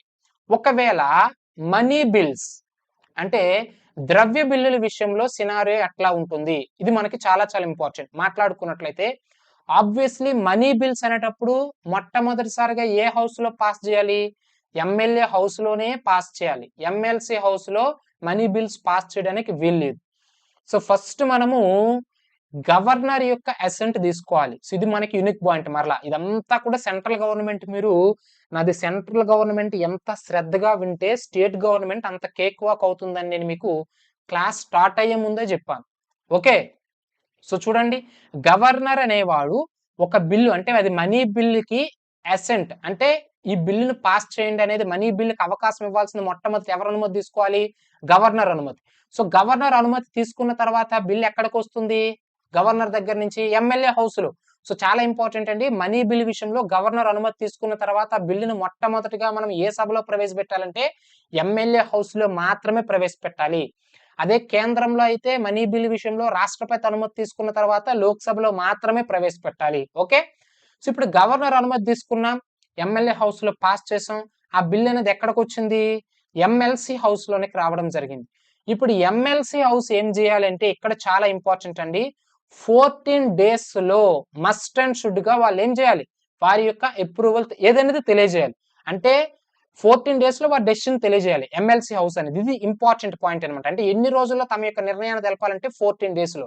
అంటే 14 days లో వీళ్ళు ఏం చేయొచ్చు, మనీ బిల్ విషయంలో అయితే పాస్ చేయొచ్చు అంటే ఆమోదించవచ్చు, లేదా డిస్కషన్ కి పిలవచ్చు అంటే చర్చించవచ్చు ఈ బిల్లు పైన. అంటే ఈ బిల్లు మాకు నచ్చింది బట్ వీటిపైన కొన్ని చర్చలు జరగాలి, కొన్ని మాడిఫికేషన్ చర్చ చేయొచ్చు, లేదా కొన్ని రికమెండేషన్స్ చేయొచ్చు. అంటే ఏమిటి, కొన్ని సవరణలు అంటే కొన్ని మార్పులు చేయాలి అని చెప్పేసి రికమెండేషన్స్ కూడా చేయొచ్చు. అర్థమవుతుందా లేదండి, చాలా చాలా ఇంపార్టెంట్. సో ఈ మూడు అంశాలు ఎప్పుడు ఉంటాయి, ఏ బిల్లు విషయంలో, మనీ బిల్లు విషయంలో ఎమ్మెల్సీ హౌస్కున్నటువంటి పవర్స్ ఏమిటంటే అయితే పాస్ చేయడం, లేదా డిస్కషన్స్ చర్చ చేయడం, లేదా రికమెండేషన్ సవరణలు చేయడం మాత్రమే చేయవచ్చు. అంతేగాని మనీ బిల్ విషయంలో నేను రిజెక్ట్ చేస్తాను లేదా మనీ బిల్ విషయంలో నేను అమెండ్మెంట్స్ చేస్తానంటే ఈ రెండింటికి కూడా ఎమ్మెల్సీ హౌస్ కి పప్పులు ఉడకవు. ఆ విషయాన్ని గుర్తుపెట్టుకోండి. So there is no choice for the amendments and rejections in the MLC house for the money bills. అంటే ద్రవ్య బిల్లుల విషయంలో ఎమ్మెల్యే హౌస్ అంటే దిగువ సభ ఆమోదించి పంపినటువంటి ద్రవ్య బిల్లుల విషయంలో ఎమ్మెల్సీ హౌస్ ఏం చేయలేదు, రిజెక్ట్ చేయలేదు, దానిపైన అమెండ్మెంట్ చేయలేదు. అయితే పాస్ చేయి లేదా చర్చ చేయి లేదా సవరణలు చేయి, అంతేగాని నేను రిజెక్ట్ చేస్తాను దీనిలో సవరణ అమెండ్మెంట్స్ చేస్తానంటే కుదరదు. ఆ విషయాన్ని మీరు గుర్తుపెట్టుకోవాలి. ఏం చేసినా ఎన్ని రోజుల్లో చేయాలి? 14 days లో చేయాలి. అంటే నువ్వు పాస్ చేస్తున్నావా లేదా, డిస్కషన్స్ పెడుతున్నావా, రికమెండేషన్ చేస్తున్నావా, ఏం చేస్తున్నావా, ఏదైనా సరే 14 days లో నువ్వు తెలిపేయాలి. 14 days తర్వాత ఆటోమేటిక్ గా ఆ బిల్ అనేది ఎక్కడికి వెళ్ళిపోతుంది అంటే ఇన్ కేస్ పాస్ చేస్తే గవర్నర్ దగ్గరికి వెళ్తుంది. ఒకవేళ డిస్కషన్స్ చేసిన రికమెండేషన్ చేసి 14 days ద్వారా ఏమీ చెప్పలేదు, ఏమీ చెప్పకపోతే 14 days తర్వాత ఆ బిల్ ఏమవుతుంది, మరలా ఎమ్మెల్యే హౌస్ దగ్గరికి వచ్చేస్తుంది. ఎమ్మెల్యే హౌస్ దాన్ని రెండవసారి ఆమోదించి డైరెక్ట్ గా గవర్నర్ పంపిస్తుంది. గవర్నర్ అసెంట్ తో ఆ మనీ బిల్ అనేది పాస్ అయిపోతుంది. అర్థమవుతుంది లేదండి? సో ద్రవ్య bill it is nothing but మనకి సంఘటిత నిధిలో డబ్బులు వేయాలన్నా డబ్బులు తీయాలన్నా దానికి సంబంధించినటువంటి బిల్లునే మనం ద్రవ్య బిల్ అంటాం. మరి మనీ బిల్ విషయంలో మరి మనీ లేకపోతే గవర్నమెంట్ అనేది నడవదు కాబట్టి దీని విషయంలో జాప్యం జరగకూడదు కాబట్టి తక్కువ టైం, అందుకే 14 days. అదే సాధారణ బిల్లులు అయితే చూడండి ఎమ్మెల్సీ హౌస్ గరిష్టంగా 4 months వరకు హోల్డ్ చేయగలదు. బట్ ఈ యొక్క మనీ బిల్ విషయంలో మాత్రం గరిష్టంగా 14 days వరకు మాత్రమే తన డెసిషన్ లోపే చెప్పేయాలి. 14 days తర్వాత ఆటోమేటిక్ గా ఆ బిల్ అనేది పాస్ చేస్తే గవర్నర్ దగ్గరికి వెళ్ళిపోతుంది, నో ప్రాబ్లం 14 days లో. ఒకవేళ పాస్ చేయకపోతే 14 days తర్వాత ఆటోమేటిక్ గా ఎమ్మెల్యే హౌస్ కి వచ్చి గవర్నర్ కి వెళ్ళిపోతుంది. అది మనీ బిల్ విషయంలో. అర్థమవుతుందా లేదండి? నెక్స్ట్ కాన్స్టిట్యూషనల్ అమెండ్మెంట్ బిల్స్, అంటే దీన్నే రాజ్యాంగ సవరణ బిల్లులు అని చెప్పేసి చెప్తా ఉంటాం. అయితే మీకు డౌట్ రావచ్చు, అదేంటి సార్ రాజ్యాంగ సవరణ అంటే పార్లమెంట్ చేస్తుంది కదా, లోక్సభ రాజ్యసభ కాన్సెప్ట్ వస్తుంది కదా, మరి రాష్ట్రాలకు ఏమైనా పాత్ర ఉందా అంటే ఆబ్వియస్లీ రాష్ట్రాల యొక్క పాత్ర రాజ్యాంగ సవరణ బిల్లుల విషయంలో చాలా తక్కువ అండి, చాలా చాలా తక్కువ. అంటే ఏ బిల్లుల విషయంలో అంటే మనకి బేసిక్ గా మాక్సిమం ఇవి స్టేట్స్ కి అనేవి కాన్స్టిట్యూషనల్ అమెండ్మెంట్ బిల్స్ రావు. ఒకవేళ వచ్చినా ఏ రకమైన బిల్లులు వస్తాయంటే federal related constitutional amendment bills అండి, చాలా ఇంపార్టెంట్. అంటే సమాఖ్య విధానానికి సంబంధించినటువంటి బిల్లులు ఏవైతే ఉంటాయో అవి మాత్రమే రాష్ట్ర ప్రభుత్వానికి వస్తాయి. అంటే ఫెడరల్ రిలేటెడ్ బిల్స్ అంటే దాని అర్థం ఏమిటి, లైక్ ప్రెసిడెంట్ ఎలక్షన్ మెథడ్ ఉంటుంది మనకి. ఆ ప్రెసిడెంట్ అంటే రాష్ట్రపతిని ఎన్నుకునే పద్ధతి కావచ్చు, లేదా ఎలక్టోరల్ కాలేజీ అంటాం, అంటే ప్రెసిడెంట్ రాష్ట్రపతిని ఎన్నుకునేది ఎలక్టోరల్ కాలేజీ సభ్యులే, వారి విషయంలో కావచ్చు. అంటే ఎలక్టోరల్ కాలేజీలు ఎవరెవరు ఉండాలనే అంశం పైన మార్పులు చేర్పులు చేయాలన్నా, లేదా జిఎస్టి కౌన్సిల్ అంటే అకార్డింగ్ టు ఆర్టికల్ 279A ప్రకారం మనం జిఎస్టి కౌన్సిల్ లో మార్పులు చేయాలన్నా, లేదా 4th schedule and 7th schedule. అంటే 4th షెడ్యూల్ అంటే రాష్ట్రాలకి రాజ్యసభ సీట్లను గురించి తెలియజేసేది 4th షెడ్యూల్. 7th షెడ్యూల్ అంటే క్లాస్ స్టార్టింగ్ లోనే చెప్పాను, అంటే ఏ రాష్ట్రానికి ఎవరెవరు ఏ ఏ జాబితాల్లో ఏ ఏ అంశాలు ఉంటాయి, అంటే సెంట్రల్ లిస్ట్ లో ఏముండాలి, స్టేట్ లిస్ట్ లో ఏముండాలి, ఉమ్మడి లిస్ట్ ఏముంటాయి అనేది 7th షెడ్యూల్ ఉంటాయి. వీటిల్లో మార్పులు చేయాలన్నా, లేదా 11th and 12th పార్ట్స్ అంటే 12వ భాగం 13వ భాగాలు, ఇవి షెడ్యూల్స్, ఇవి భాగాలు. ఇవేమిటి, కేంద్ర రాష్ట్ర సంబంధాల గురించి తెలియజేస్తాయి 11th and 12th పార్ట్స్. అట్లానే మనకి సుప్రీం కోర్టు హైకోర్టు కావచ్చు, లేదా స్టేట్ గవర్నమెంట్ ఎగ్జిక్యూటివ్ పవర్స్ కావచ్చు, సెంట్రల్ గవర్నమెంట్ ఎగ్జిక్యూటివ్ పవర్స్ కావచ్చు, ఇవన్నీ కూడా ఏమిటంటే ఫెడరల్ రిలేటెడ్ అంశాలు. అంటే సమాఖ్య విధానాన్ని దాన్ని ఏమంటారు, సమాఖ్య విధానాన్ని ఇంపాక్ట్ అంటే సమాఖ్య విధానంపై ఇంపాక్ట్ చూపించేటటువంటి అంశాలు ఇవన్నీ కూడా. సో ఇలాంటి కొన్ని ఇంపార్టెంట్ విషయాల్లో ఏవైనా మార్పులు చేర్పులు చేయాలంటే ఫెడరల్ రిలేటెడ్ అంశాల్లో అట్లాంటి కాన్స్టిట్యూషనల్ అమెండ్మెంట్ బిల్స్ మాత్రం రాష్ట్రాల యొక్క అనుమతి కోసం రావడం జరుగుతుంది. ఒకవేళ వచ్చినా ఏ హౌస్ కి వస్తాయి, మరి ఇప్పుడు ఎమ్మెల్యే హౌస్ ఎమ్మెల్సీ హౌస్ ఉంటాయి. ఇప్పుడు 6 states ఉన్నాయి. ఇప్పుడు మన ఏపీ తెలంగాణ విషయంలో అయితే ఎమ్మెల్యే హౌస్ ఉంది, ఎమ్మెల్సీ హౌస్ ఉంది. మరి ఫెడరల్ రిలేటెడ్ అంశాలు constitutional amendment bills federal related bills వస్తే ఎక్కడికి వస్తాయంటే, ఒకవేళ మాక్సిమం రావు, వచ్చినా ఈ ఫెడరల్ రిలేటెడ్ బిల్స్ ఎక్కడికి వస్తాయి, ఎమ్మెల్యే హౌస్ కి వస్తాయి. ఫెడరల్ రిలేటెడ్ బిల్స్ ఆబ్వియస్లీ వస్తాయి కాన్స్టిట్యూషనల్ అమెండ్మెంట్ బిల్స్, ఎందుకంటే మొత్తం 28 రాష్ట్రాల్లో సగానికి పైగా రాష్ట్రాలు ఆమోదించాలి కాబట్టి, అంటే సుమారు 15 రాష్ట్రాలు ఆమోదిస్తే సరిపోతుంది. ఓకే, సో కాబట్టి రాష్ట్రాలకు వస్తాయి. వచ్చిన ఏ రాష్ట్రం ఏ సభకు వస్తాయి, ఎమ్మెల్యే హౌస్ కి మాత్రమే వస్తాయి, ఎమ్మెల్సీ హౌస్ కి ఎట్టి పరిస్థితుల్లో రావు. అర్థమవుతుంది లేదు, వీటికి అసలు రావు ఎమ్మెల్సీ హౌస్ కి. అంటే ఇక్కడ ఓవరాల్ మీరు అబ్జర్వ్ చేయాల్సింది ఏమిటంటే, సాధారణ బిల్లుల విషయంలో కావచ్చు, ఇక్కడ జాగ్రత్తగా అబ్జర్వ్ చేయండి, ఏమిటండి సాధారణ బిల్లుల విషయంలో కావచ్చు, అట్లానే మనీ బిల్ విషయంలో కావచ్చు, అట్లానే కాన్స్టిట్యూషనల్ అమెండ్మెంట్ బిల్ విషయంలో కావచ్చు, ఈ మూడింటిలో కూడా అప్పర్ హ్యాండ్ ఎవరిదంటే ఎమ్మెల్యే హౌస్ ఇదే. అంటే ఎమ్మెల్సీ హౌస్ యొక్క పాత్ర అనేది చాలా తక్కువ. అర్థమవుతుంది లేదండి?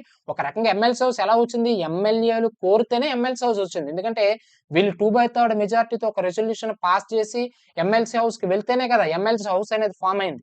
అర్థమవుతుంది లేదండి? చాలా చాలా ఇంపార్టెంట్ అయినటువంటి అంశం.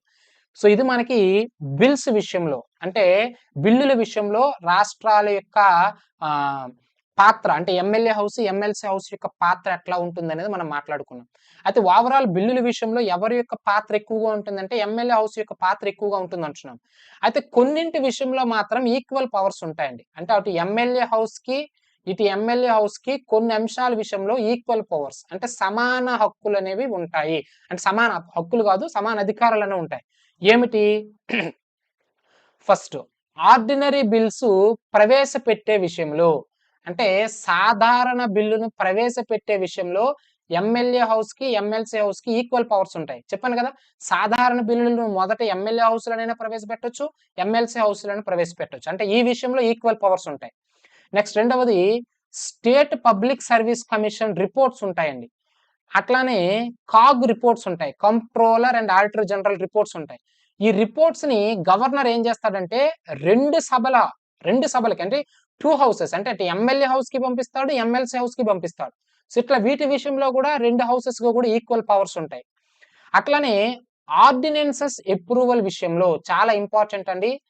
గవర్నర్, అంటే సభ సమావేశంలో లేనప్పుడు గవర్నర్ జారీ చేసేటటువంటి తాత్కాలిక శాసనాలనే ఆర్డినెన్స్ అంటారు. దాని గురించి తెలియజేసే అధికారమే ఆర్టికల్ 213.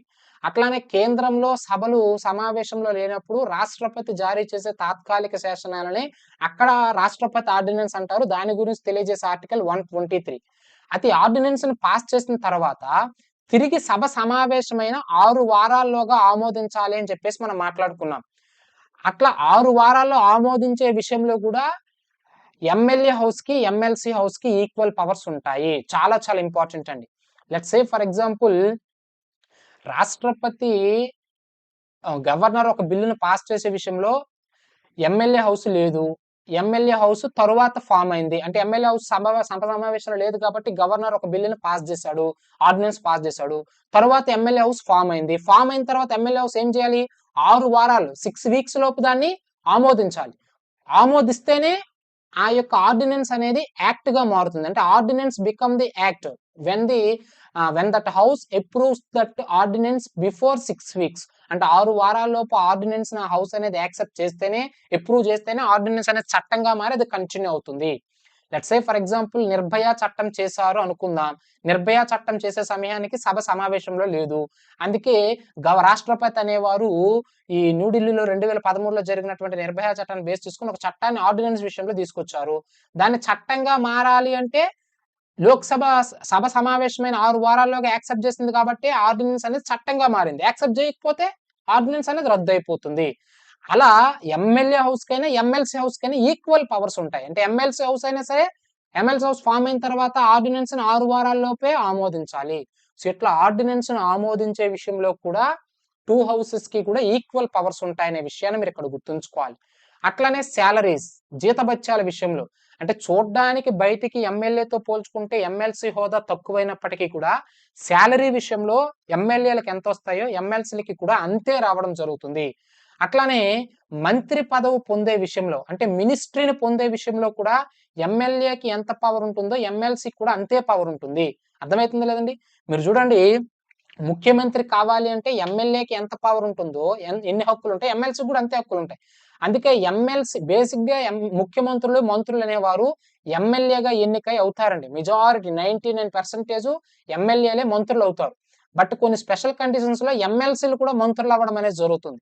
ఎమ్మెల్సీలుగా ఉంటుగా మంత్రులు అయిన వాళ్ళు ఎవరు అంటే, మనకి ఎగ్జామినేషన్ పాయింట్ ఆఫ్ వ్యూలో ముఖ్యమంత్రులుగా వ్యవహరించిన వాళ్ళు మన ఉమ్మడి ఆంధ్రప్రదేశ్ రాష్ట్రంలో అంటే మొట్టమొదటి వ్యక్తి భవనం వెంకట్రామిరెడ్డి అండి. చాలా చాలా ఇంపార్టెంట్ అయినటువంటి అంశం. ఈయన ఎమ్మెల్సీగా ఉంటూ ముఖ్యమంత్రి అయినటువంటి వ్యక్తి. అట్లనే రెండవ వ్యక్తి ఎవరంటే కొణిజేటి రోషయ్య. 2009 నల్లమడ అడవుల్లో సెప్టెంబర్ 2వ తేదీన వైఎస్ రాజశేఖర రెడ్డి గారు అకాల మరణం చెందిన సందర్భంలో రోషయ్యని తీసుకొచ్చి ముఖ్యమంత్రిగా కూర్చుని పెట్టారు ఉమ్మడి ఆంధ్రప్రదేశ్ రాష్ట్రంలో. మరి ఆ రోషయ్య కూడా ఎమ్మెల్యేగా ఉంటూ సీఎం అయ్యాడంటే నో అండి, ఎమ్మెల్సీగా ఉంటూ. సో వీళ్ళిద్దరూ కూడా ఎమ్మెల్సీలుగా ఉంటూ ముఖ్యమంత్రులు అయిన వారు. సో కాబట్టి యూనిక్ పాయింట్స్ కాబట్టి ఎగ్జామినేషన్ పాయింట్ ఆఫ్ వ్యూలో ఇవి కూడా ఇంపార్టెంట్.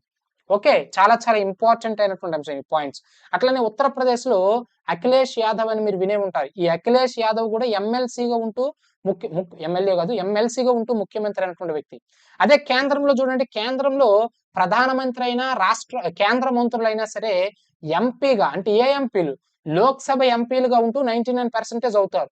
బట్ కొన్ని స్పెషల్ కండిషన్స్‌లో రాజ్యసభ ఎంపీగా ఉంటూ కూడా ప్రధానమంత్రులవుతారు, కేంద్ర మంత్రులవుతారు. Let's say for example Indira Gandhi గావచ్చు, ఎవరు మనకి మన్మోహన్ సింగ్ గావచ్చు, అట్లానే గుల్జరీలాల్ నందా గావచ్చు, దేవగౌడ గావచ్చు, వీళ్ళందరూ ఏమిటండి? రాజ్యసభ ఎంపీలుగా ఉంటూ ప్రధానమంత్రులైనటువంటి వ్యక్తులు. అర్థమైంది? ఇవి యూనిక్ పాయింట్స్ మనకి examination point of view. So ఇది మనకు ప్రస్తుతానికి అవసరం లేదు. But everything point comparison. కేంద్ర రాష్ట్ర ప్రభుత్వాలను కంపేర్ చేసుకుంటూ మాట్లాడాలి. సో కాబట్టి ఇక్కడ ఎమ్మెల్యే హౌస్ లో ఉన్న వ్యక్తికైనా, ఎమ్మెల్సీ మెంబర్కైనా సరే మంత్రి పదవి పొందే విషయంలో కూడా ఈక్వల్ పవర్స్ ఉంటాయి. సో కాబట్టి ఏ విషయాల్లో ఈక్వల్ పవర్స్ ఉంటాయంటే ఏ విషయాలు అండి? సాధారణ బిల్లులు ప్రవేశపెట్టే విషయంలో, అట్లానే state public service commission CAG reports ని గవర్నరు హౌసులకు పంపించే విషయంలో, ఆర్డినెన్స్ ని అప్రూవ్ చేసే విషయంలో, శాలరీస్ విషయంలో, మంత్రి పదవులు పొందే విషయంలో ఎమ్మెల్యే హౌస్ కి, ఎమ్మెల్సీ హౌస్ కి ఈక్వల్ పవర్స్ ఉంటాయనే విషయాన్ని మీరు ఇక్కడ ప్రధానంగా గుర్తుంచుకోవాలి. నెక్స్ట్ కొన్ని పాయింట్స్ మీరు బేసిక్ గా వింటా ఉంటారండి. ఏమిటంటే ఫ్లోర్ టెస్ట్ అనే మీరు పదం వినే ఉంటారు. ఫ్లోర్ టెస్ట్ అంటే దాని అర్థం ఏమిటంటే, బేసిక్ గా ఫ్లోర్ టెస్ట్ ఏ హౌస్ లో జరుగుతుంది? ఎమ్మెల్యే హౌస్ లో. బేసిక్ గా ముఖ్యమంత్రి ఎవరుంటారండి? ఒక రాష్ట్రానికి జరిగినటువంటి ఎన్నికల్లో, జనరల్ ఎలక్షన్స్ లో అంటే అసెంబ్లీ ఎలక్షన్స్ లో ఏ పార్టీ అయితే అత్యధిక ఎమ్మెల్యే సీట్లను గెలుచుకుంటుందో ఆ పార్టీ లేదా ఆ కూటమి యొక్క నాయకుడిని ముఖ్యమంత్రిగా గవర్నర్ పెట్టడం అనేది జరుగుతుంది. బట్ ఒకవేళ ఆ ఎన్నికల్లో ఏ పార్టీకి కూడా సంపూర్ణ మెజార్టీ రాలేదు అనుకోండి, చాలా చాలా ఇంపార్టెంట్. అప్పుడు గవర్నర్ తన విచక్షణను ఉపయోగించి ఒక పర్టికులర్ వ్యక్తిని ఎక్స్ అనే మెంబర్‌ని ముఖ్యమంత్రిగా కూర్చొనిబెడతాడు. పలానా టైమ్ పీరియడ్ ఇస్తాడు. ఈలోపు నువ్వు నీ మెజారిటీని నిరూపించుకో అని చెప్పేసి చెప్పొచ్చును. ఒకవేళ గవర్నర్‌కి అది ఇష్టం లేకపోతే పూర్తిగా మరలా కొత్త ఎలక్షన్స్‌కి ఆహ్వానించవచ్చును. ఏదైనా అది గవర్నర్ డిస్క్రిషనరీ పవర్. అది గవర్నర్ టాపిక్ గురించి మాట్లాడేటప్పుడు చాలా క్లియర్‌గా చెప్తాను. ఇక్కడ ఫ్లోర్ టెస్ట్ అంటే దాని అర్థం ఏమిటంటే, ఒక వ్యక్తి ఇప్పుడు మన ఆంధ్రప్రదేశ్ రాష్ట్రంలో ముఖ్యమంత్రి కావాలి అంటే మ్యాజిక్ ఫిగర్ 175లో సగం. సగం అంటే ఎంత? 816 అంటే 87. 87, 88 రావాలి మ్యాజిక్ ఫిగర్. 88 రాలేదు, 80 వచ్చాయి అనుకుందాం. ఈ 80 వచ్చాయి, కానీ హైయెస్ట్ అంటే సింగిల్ లార్జెస్ట్ పార్టీ ఇదే. బట్ ప్రభుత్వాన్ని స్థాపించాల్సినటువంటి మెజార్టీకి 8 సీట్లు రాలే. కానీ ఏం చేశారు? ఈ ఎక్స్ అనే వ్యక్తిని గవర్నర్ ఆంధ్రప్రదేశ్ ముఖ్యమంత్రిగా నియమించాడు. బట్ గవర్నర్ ఏం చేస్తాడు? నీకు ఫ్లోర్ టెస్ట్ పెడతాం. అంటే ఈ పలానా తేదీలోపు నువ్వు ఈలోపు ఏం చేయాలి? ఆ మిగతా 8 ఎమ్మెల్యేలు నువ్వు ఎలా కూడబెట్టుకుంటావు కూడబెట్టుకో. అర్థమైతలేదు? హార్స్ ట్రేడింగే చేస్తావో, లేకపోతే ఏం చేస్తావో, ఇతర పార్టీల యొక్క మద్దతు అడుగుతావు, whatever it is. But floor test నిర్వహిస్తాం. ఎమ్మెల్యే హౌస్ లో ఎక్కడ? Floor test should be done in MLA house only, not in governor Bhavan. అంటే రాజ్భవన్ లో ఎట్టి పరిస్థితుల్లో జరగదు. అంటే గవర్నర్ నివాసంలో, గవర్నర్ భవన్ లో ఫ్లోర్ టెస్ట్ అనేది జరగదు. ఫ్లోర్ టెస్ట్ ఎక్కడ జరగాలంటే ఎమ్మెల్యే హౌస్ లో జరగాలి. దీనికి బెస్ట్ ఎగ్జాంపుల్ ఏమిటంటే, రీసెంట్ గా మనకి తమిళనాడు గవర్నర్ రాజేంద్ర ఆర్లేకర్ అనుకుంటాను, సేమ్ ఇదే సినారియో అక్కడ వచ్చింది. అంటే టీవీకే పార్టీ విజయ్కి అనుకున్నటువంటి మ్యాజిక్ ఫిగర్ రాలే. అర్థమవుతుందా లేదండి? అందుకే ఆయనకి అవకాశం ఇచ్చారు. ఆయన ఈ పర్టిక్యులర్ ఇస్తే ఈలోపు ఆయన వివిధ పార్టీల యొక్క అటు డీఎంకే పార్టీ కావచ్చు, కొన్ని పార్టీల నుంచి మద్దతు తెచ్చుకొని ఆయన ప్రభుత్వాన్ని స్థాపించడం అనేది జరిగింది.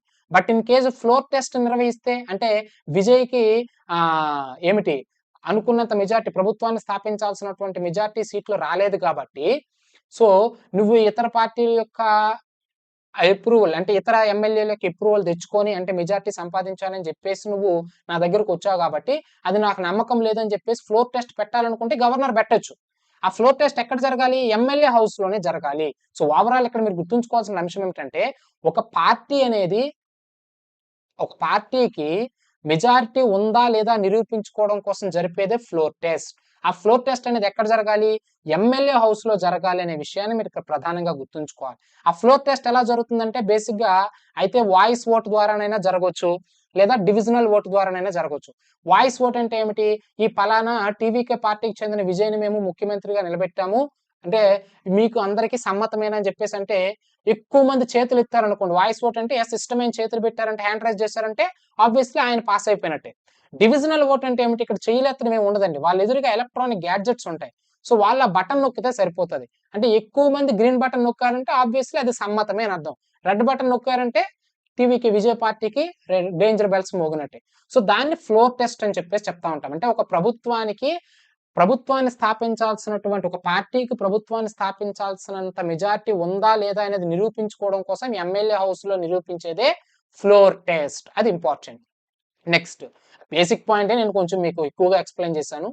రెండవది వచ్చేసి కాంపోజిటరీ ఫ్లోర్ టెస్ట్ అండి. ఇది కూడా ఒక యూనిక్ పాయింటే.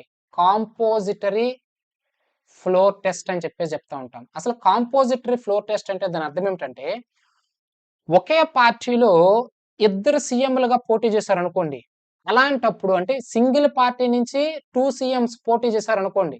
అంటే అధికారంలో ఉన్నవాడు, అపోజిషన్‌లో ఉన్నవాడు నేను సీఎంగా ఉంటా, నేను సీఎం, నేను సీఎంగా ఉంటా, నేను సీఎం. నాకు మెజారిటీ ఉందని వీడు, నాకు మెజారిటీ ఉందని ఇద్దరు తన్నుకుచిచ్చారనుకోండి. మీ ఇద్దరిలో ఎవడికి మెజారిటీ ఉందో నిరూపిస్తాను రండి అని చెప్పేసి వాళ్ళిద్దరిని గనక కూర్చొనిబెట్టి ఆహ్, గవర్నర్ గనక టెస్ట్ నిర్వహిస్తే దాన్నే కాంపోజిటరీ ఫ్లోర్ టెస్ట్ అని చెప్పేసి చెప్తా ఉంటాం. చాలా ఇంపార్టెంట్. దీనికి బెస్ట్ ఎగ్జాంపుల్ జయలలిత తమిళనాడులో చనిపోయిన తర్వాత ఈ ఏఐఏడీఎంకే అంటే ఆల్ ఇండియా అన్నా ద్రావిడ మున్నేట్ర కజకం అంటాం. జయలలిత పార్టీ. జయలలిత చనిపోయిన తర్వాత ముఖ్యమంత్రి నేనవుతానని పళనిస్వామి, లేదు లేదు నేనవుతానని పన్నీర్ సెల్వం ఇద్దరు కూడా రన్నుకు తెచ్చారు. సో ఆ సమయంలో ఏం చేశారంటే కాంపోజిటరీ ఫ్లోర్ టెస్ట్ నిర్వహించడం అనేది జరుగుతుంది. అంటే నీ తరపున ఎంతమంది ఎమ్మెల్యేలు ఉన్నారు, నీ తరపున ఎంతమంది ఎమ్మెల్యేలు ఉన్నారు, ఎవరికి హైయెస్ట్ మెజారిటీ ఎమ్మెల్యేలు మద్దతు తెలిపితే వారినే ముఖ్యమంత్రిగా నియమిస్తారు. సో ఇట్లా ఒకే పార్టీకి సంబంధించినటువంటి ఇద్దరు ముఖ్యమంత్రులు కనుక సీఎం సీటు కోసం తన్నుకు చేస్తే ఏర్పాటు చేసేదే కాంపోజిటరీ ఫ్లోర్ టెస్ట్ అనే విషయాన్ని మీరు ఇక్కడ ప్రధానంగా గుర్తుంచుకోవాలి.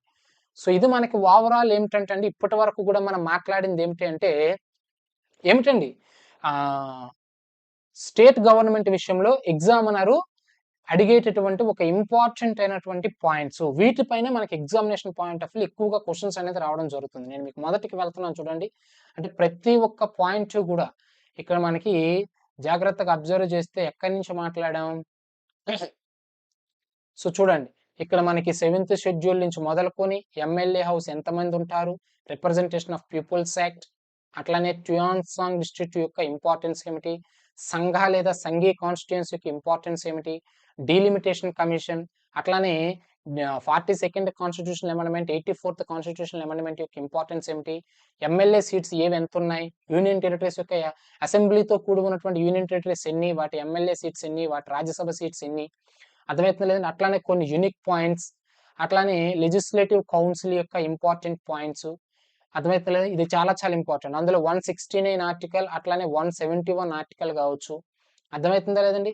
అట్లానే ఎమ్మెల్సీ హౌస్ విషయంలో మాక్సిమం ఎంతమంది ఉండాలి, మినిమం ఎంతమంది ఉండాలి, వారి టెన్యూర్ ఏమిటి, బిల్లుల విషయంలో ఎమ్మెల్యే హౌస్ ఎమ్మెల్సీ హౌస్ల యొక్క పాత్ర ఏమిటి, అర్థమవుతుందా లేదండి. అట్లానే ఈక్వల్ పవర్స్ అనేవి రెండు హౌసెస్కి ఎప్పుడు ఉంటాయి, అర్థమవుతుంది లేదండి. అట్లానే ఫ్లోర్ టెస్ట్ అంటే ఏమిటి, కాంపోజిటరీ ఫ్లోర్ టెస్ట్ అంటే ఏమిటి, ఇంతసేపు చెప్పిన దాంట్లో ఎగ్జామినేషన్ పాయింట్ ఆఫ్ వ్యూలో ఎవ్రీ పాయింట్ కూడా వర్త్ అనే విషయాన్ని మీరు ఇక్కడ గుర్తుపెట్టుకోవాలి.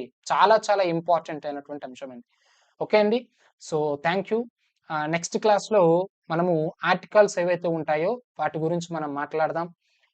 నెక్స్ట్ క్లాస్లో మళ్ళీ మనం కలుద్దాం. మీరు మన కోర్సులో కనుక జాయిన్ అవ్వాలి అనుకుంటే ఈ యొక్క వీడియోకి కింద కామెంట్ బాక్స్లో మన యొక్క మా విద్యాలయం